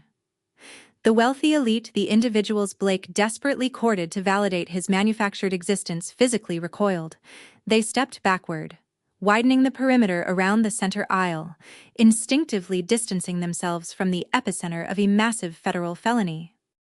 The polite murmurs escalated into sharp, audible outrage. Men in tailored tuxedos pulled out their smartphones, snapping photographs of the forged commercial loan application illuminating the stage. Women in designer gowns whispered frantically behind manicured hands, their eyes darting between the digital evidence and the broken man kneeling on the hardwood floorboards. The high society guests recognized the radioactive nature of the event. They understood that associating with a money-laundering syndicate guaranteed severe reputational destruction. The social annihilation executed with ruthless, exponential velocity. Near the melting ice sculpture, Kendall remained paralyzed. The 26-year-old fiancé stared up at the screens, her breath hitching in her throat. She read the transaction logs. She observed the wire transfer receipts linked directly to her own social media uploads. She saw her face, her brand-new electric sedan, and her boasting captions displayed as federal evidentiary exhibits for wire fraud. Her eyes tracked the thick red lines connecting the stolen $1.5 million to the diamond resting on her left hand. The superficial scaffolding of her reality disintegrated. Kendall possessed zero loyalty. She operated entirely on aesthetic validation and financial security. She desired the lifestyle of an aristocratic tech wife. She did not desire a federal subpoena. The data projected above the stage stripped away the illusion of the self-made billionaire, exposing the terrified, bankrupt criminal cowering on the stage. She calculated her liability with brutal efficiency. She realized the federal government would inevitably seize the electric vehicles, the designer handbags, and the platinum watches. She recognized that standing beside Blake meant absorbing the blast radius of his impending imprisonment. The diamond ring ceased to represent a promise of generational wealth. It morphed into a tracking beacon for federal asset forfeiture teams.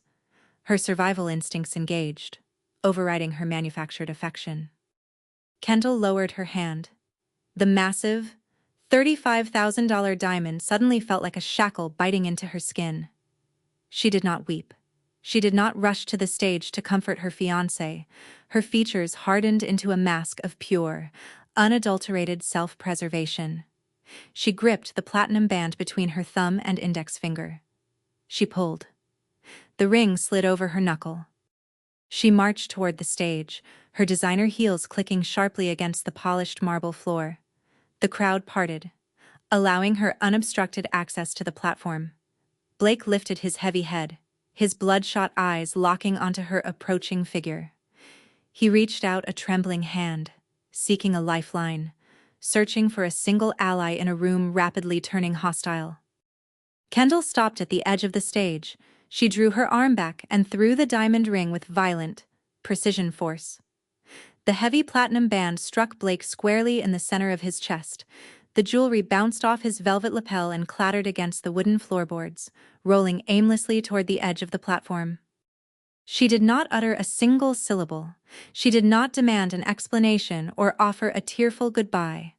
She executed a sharp pivot, abandoning him instantly. Kendall hoisted the hem of her backless silk dress, sprinted down the center aisle, and pushed past a group of bewildered investors. She burst through the mahogany doors, disappearing into the foyer, severing her connection to his fraudulent empire without a fraction of hesitation. On the right flank of the ballroom, the collateral damage reached its critical mass. Howard and Sylvia remained anchored near the mahogany bar, marooned in a sea of spilled vintage champagne and shattered crystal. The sycophants who surrounded them moments prior had vanished, retreating into the crowd to avoid the contagion of their sudden ruin. Howard stared at the projection screens. His 62-year-old eyes scanned the digital ink of the forged commercial loan application. He bypassed the principal amount. He bypassed Blake's primary guarantor signature block.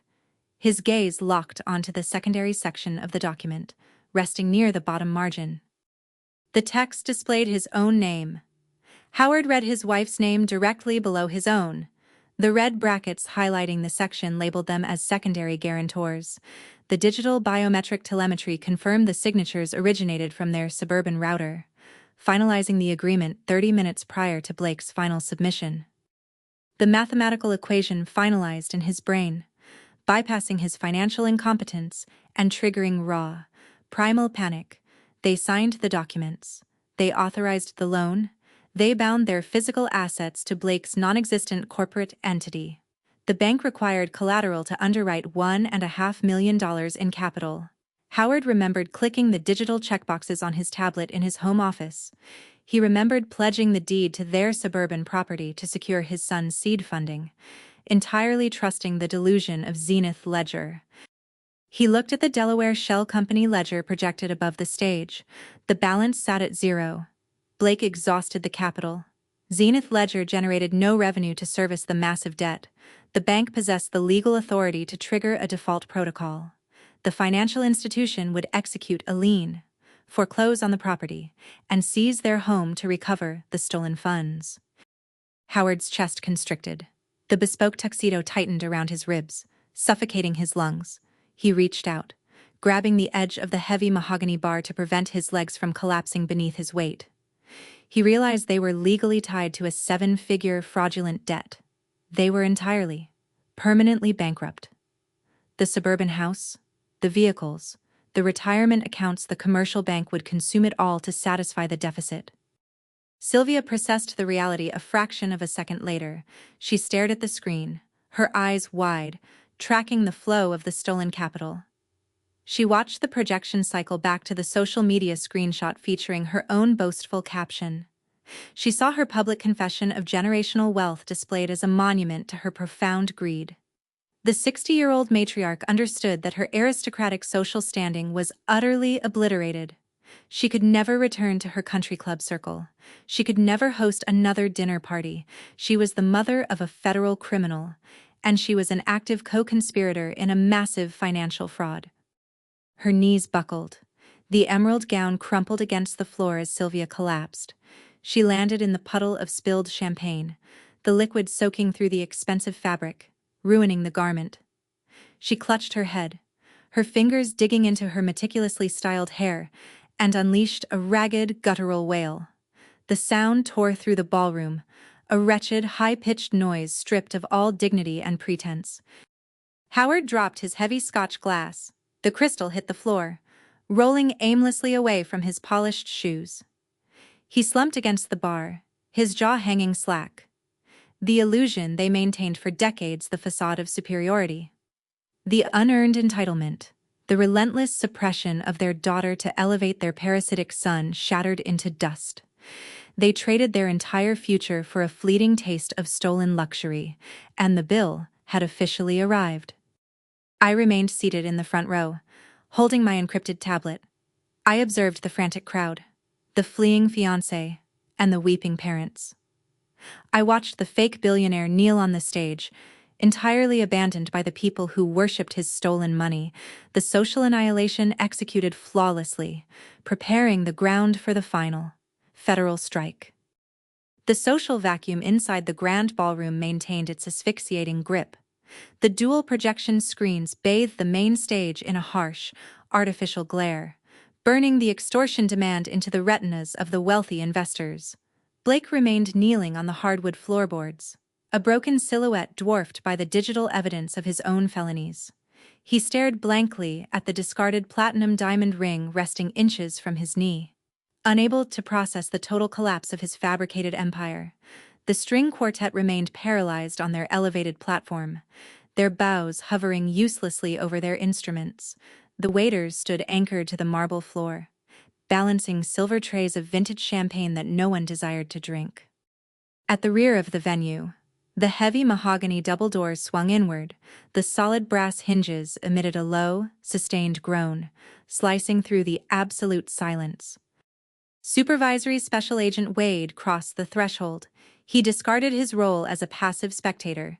He unfastened the single button of his dark suit jacket, sweeping the tailored fabric backward to expose the tactical ballistic vest, the holstered sidearm, and the gold federal badge clipped securely to his belt. The crystal chandelier light struck the metal shield, fracturing into a sharp, brilliant glint that signaled the arrival of absolute authority. Wade marched down the center aisle. His boots struck the carpeted floor with rhythmic, unyielding thuds. He did not issue commands to clear a path. He did not ask for permission to advance. The venture capitalists and real estate magnates instinctively parted, shrinking back against the plush velvet chairs to avoid obstructing a federal operation. They recognized the apex predator entering the room. 6 plainclothes agents followed their commander in a synchronized diamond formation. As Wade descended toward the main stage, 2 of the operatives splintered off the main vector. They pivoted sharply toward the mahogany bar, navigating the puddle of spilled champagne, and flanked Howard and Sylvia. Howard attempted to step backward, raising his hands in a weak, trembling gesture of surrender. The agent gripped his shoulder, spinning the 62-year-old man around and pressing his chest violently against the polished wood of the bar. Howard gasped, his cheek smashing into the wet mahogany. Sylvia shrieked, a high-pitched, ragged sound that shattered the remaining tension in the room. Wade reached the perimeter of the stage. He bypassed the short flight of wooden stairs, gripped the edge of the platform, and vaulted himself onto the elevated floorboards. He towered over the kneeling fake billionaire. Blake lifted his head. Tears cut erratic tracks through the cold sweat coating his pale cheeks. He opened his mouth, attempting to formulate a defense, attempting to spin one final lie, but his vocal cords seized completely. He stared at the gold badge hovering above him. "Blake," Wade stated. The investigator did not yell. He projected his deep, gravelly baritone, ensuring the acoustics of the ballroom carried his voice to every terrified corner of the venue. "You are under arrest." Wade withdrew a set of heavy steel restraints from his tactical belt. The metal links clinked softly, a mechanical sound that cut through the silence. "You are being charged with aggravated identity theft, interstate extortion, and massive federal wire fraud," Wade recited, delivering the penal codes with clinical, devastating precision. "You utilized electronic communications to defraud a commercial banking institution of $1.5 million. You transmitted an extortion demand for $200,000 across state lines. You hold the right to remain silent. I highly suggest you exercise it immediately." Wade reached down, grabbed the velvet collar of Blake's midnight blue tuxedo, and hauled him to his feet. The 29-year-old offered zero physical resistance. His muscles turned to ash, his legs wobbled, entirely incapable of supporting his weight. Wade pulled Blake's arms behind his back with practiced, uncompromising force. Click, click. The sharp, metallic ratcheting of the handcuffs echoed through the silent ballroom, amplified by the towering surround sound speakers. The steel teeth bit into Blake's wrists, locking his hands together. The sound finalized the execution. The self-proclaimed visionary who spent $1.5 million of stolen capital to rent a captive audience now wore federal iron. Near the bar, the secondary agents initiated their apprehensions. They secured Howard's wrists, locking his hands behind his back. The patriarch offered a pathetic hollow whimper. His chin dropped to his chest as the reality of his impending imprisonment and total bankruptcy crushed his spine. The bespoke tuxedo he purchased to flaunt his generational wealth wrinkled under the grip of the arresting officer. The female agent reached for Sylvia. The matriarch thrashed. She kicked her designer heels against the marble floor, her ruined emerald gown twisting around her legs. The agent easily overpowered the 60-year-old woman, securing her arms and locking the steel cuffs in place. Sylvia refused to accept the finality of the situation. Her eyes darted wildly across the ballroom, searching the faces of the disgusted investors for a bypass, a loophole, a sliver of salvation. Her gaze swept past the ice sculpture and locked onto my face. I sat motionless in the front row, my legs crossed, my encrypted tablet resting on my lap. I watched her world incinerate. Desperation overrode Sylvia's final ounce of dignity. She threw her body weight forward, tearing herself from the agent's grasp. She stumbled blindly down the center aisle, her knees crashing into the carpeted floor directly beside my velvet chair. She collapsed at my feet, a tangled, weeping heap of ruined silk and shattered arrogance. "Willow, please," Sylvia wailed, lifting her head, her face contorted into a mask of pure, unadulterated terror. Tears ruined her meticulous cosmetic foundation, streaking dark lines down her cheeks. "Tell them it is a mistake. Tell them we had your permission to leverage the credit profile. We are your family. You cannot let them take us away." She begged the daughter she discarded. She pleaded for salvation from the woman she threw out of her house on Thanksgiving. She expected the blood tie to override the raw data projecting on the massive screens above her head. She attempted to gaslight me one final time, demanding I perjure myself to shield her golden child. I did not flinch. I did not recoil from her proximity. I placed my tablet onto the seat of the velvet chair and stood up. I smoothed a microscopic crease from my charcoal trousers. I buttoned the center closure of my bespoke blazer, asserting my absolute physical and psychological dominance. I looked down at the weeping woman kneeling at my polished Oxfords. "You forged my digital signature," I stated, keeping my voice low, cold, and razor-sharp. "You mortgaged your suburban property to steal $1.5 million. You paraded the stolen capital across social media for months. You watched your son attempt to extort me for $200,000, and you celebrated his genius." "We made a miscalculation," Sylvia sobbed, thrashing her cuffed hands against her lower back, her voice cracking into a pathetic caterwaul. "We can repay the bank, we will sell the cars. Just call the agents off, please, Willow. I am your mother." I tilted my chin downward, meeting her frantic, bloodshot eyes. I accessed the exact memory from 5 months prior. I weaponized the exact syllables she hurled at me across the holiday dining table. I delivered the final, fatal blow. "You established the rules of this dynamic," I replied smoothly. "I am just working so my brother can enjoy his life in federal prison."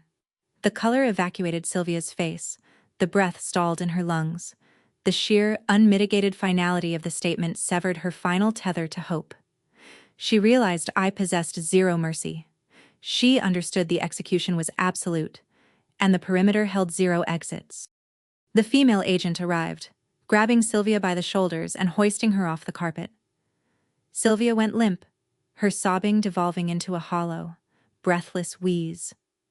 Wade propelled Blake off the main stage, guiding the stumbling criminal down the wooden stairs. The agents converged in the center aisle, assembling their targets. They formed a tight, heavily armed perimeter around the 3 felons. They marched them toward the foyer.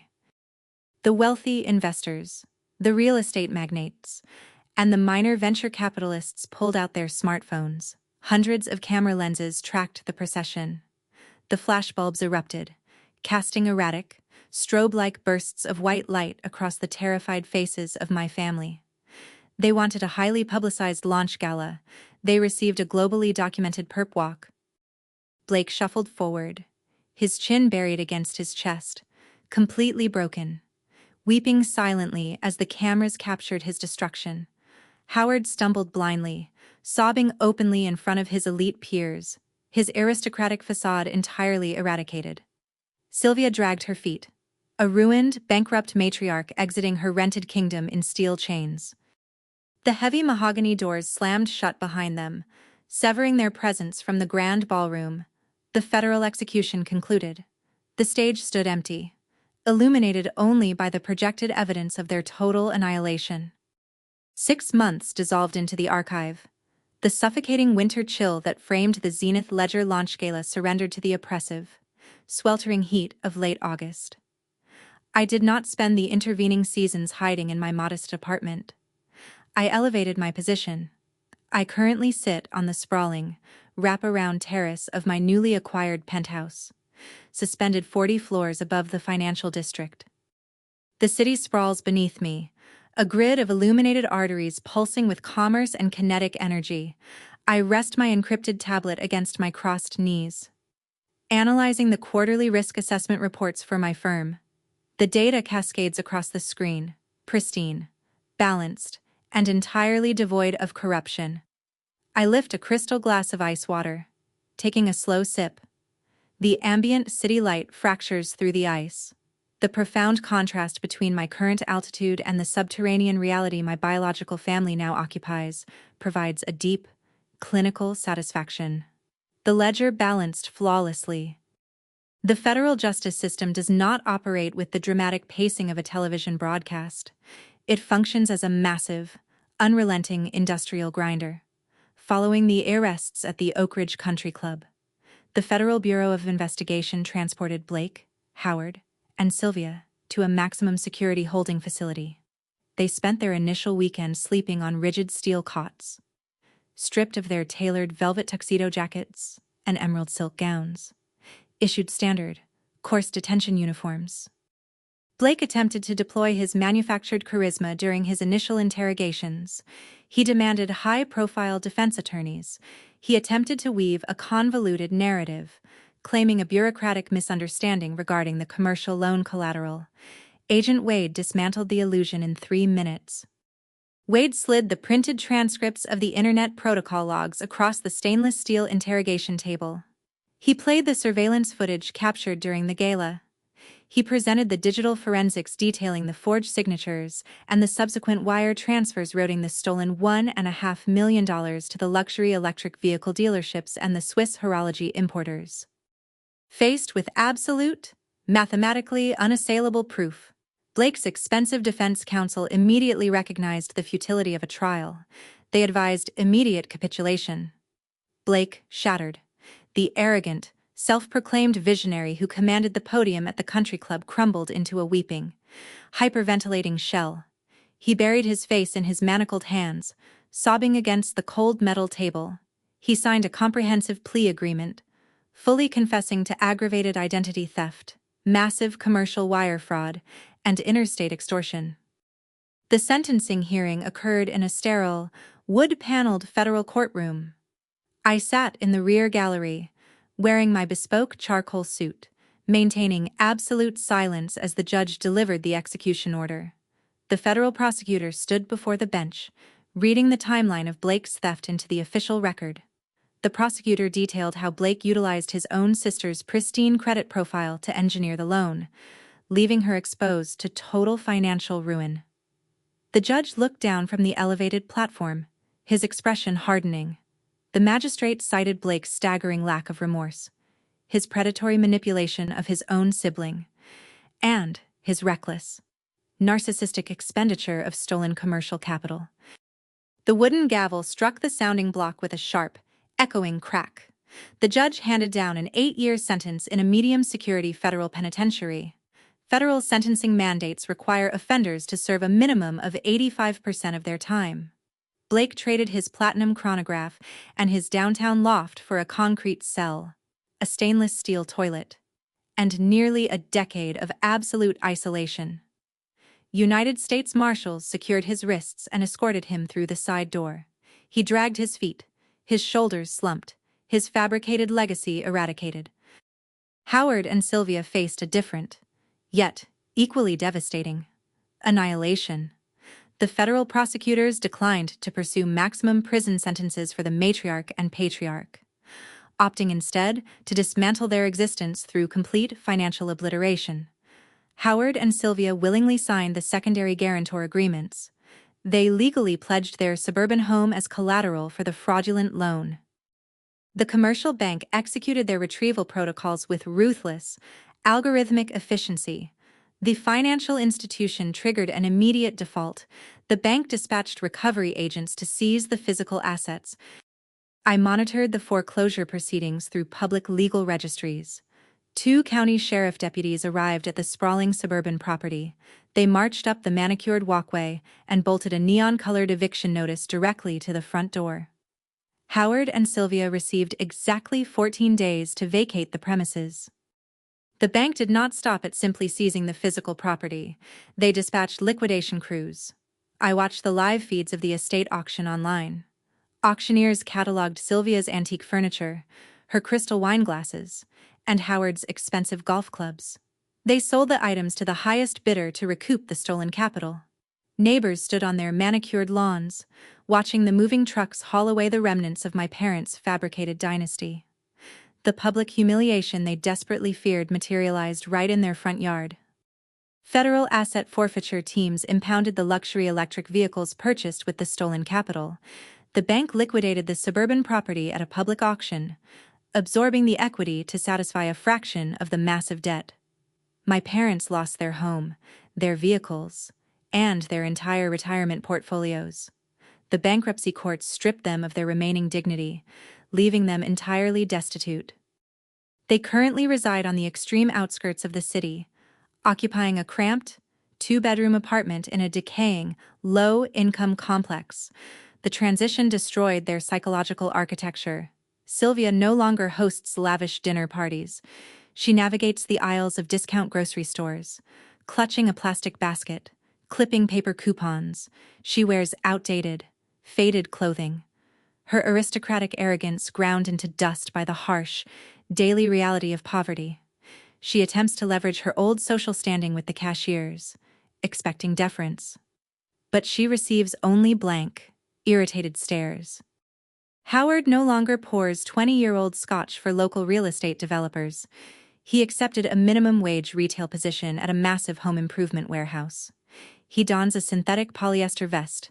He restocks heavy boxes of plumbing supplies under harsh fluorescent lights, answering to managers half his age. His knees ache. His pride is shattered. The social circle they desperately courted abandoned them instantly, treating their names as a highly toxic contagion. They gambled their entire future to elevate a parasite, and they lost everything. Kendall, the superficial fiancé who sprinted out of the ballroom, executed a flawless disappearing act.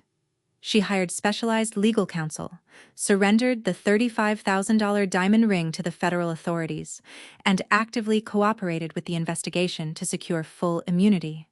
She scrubbed her social media profiles, erasing every photograph of the matching electric sedans and the country club gala. Within 2 months, she attached herself to a new, legitimate software developer, seamlessly transitioning to a new host, leaving Blake to rot in his cell without a single visitor. The complete collapse of their fabricated empire provides a crystalline, undeniable resolution. I set my tablet onto the glass table and watched the city lights ignite against the descending dusk. I do not feel a residual ounce of guilt. I do not mourn the destruction of my biological family. I audited the outcome, and the ledger balanced perfectly. The overarching lesson of this story is that your capabilities and resources are meant to build your future, not to be drained by entitled relatives who refuse to respect you. They are the mortar and brick of your independence. Toxic family members rely on the illusion that blood ties obligate you to endure their abuse. They condition you to believe that shared genetics mandate endless sacrifice. They demand that you absorb their financial incompetence, tolerate their disrespect, and fund their delusions of grandeur simply because you share a surname. They construct a narrative where your primary utility is to serve as their financial safety net. They rely on the expectation that you will suffer in silence, continually shrinking your own potential to elevate their unearned arrogance. You must shatter that illusion. In cybersecurity, we treat unverified access as a critical threat. We patch the vulnerabilities. We sever unauthorized connections. We must apply this exact methodology to our personal lives. We must audit our relationships. We must identify the emotional and financial liabilities that drain our reserves. A toxic relative operates identically to a malware infection. They bypass your emotional firewalls utilizing guilt, and once inside, they systematically siphon your resources until the host system crashes. You cannot negotiate with a virus. You must quarantine the infected files and delete the corrupted code. When you establish unbreakable, steel-reinforced boundaries, you alter the entire dynamic of the relationship. When you refuse to function as a silent automated teller machine, and when you stand firmly anchored in your own true worth, you reclaim your power. You force them to face the consequences of their own lethargy and greed. The most dangerous lie a manipulator will ever feed you is the idea that your success is inherently selfish if you do not surrender it to them. They will label you cold. They will label you ungrateful. They will scream that you are destroying the family framework. Let them scream. Let them hurl their accusations against the reinforced walls of your boundaries. You are not required to set yourself on fire to keep manipulators warm. You are not obligated to finance their extravagant lifestyles while you live in the shadows. You hold the absolute right to sever the supply lines, pack your bags, and walk out the door the moment your basic dignity is threatened. My family demanded that I work endlessly so my brother could enjoy his life. They demanded I sacrifice my identity to fund his fraudulent ascent. I refused the transaction. I leveraged my expertise, audited their betrayal, and dragged their federal felonies into the blinding light of a public execution. I secured my perimeter, and I allowed them to construct their own prison. If this story resonated with you, and you believe in fiercely protecting your peace and your hard-earned success, Please hit the like button and share your own experiences with setting boundaries in the comments below. Thank you so much for watching. And remember, your true worth is defined by your actions, never by those who try to diminish you. Goodbye.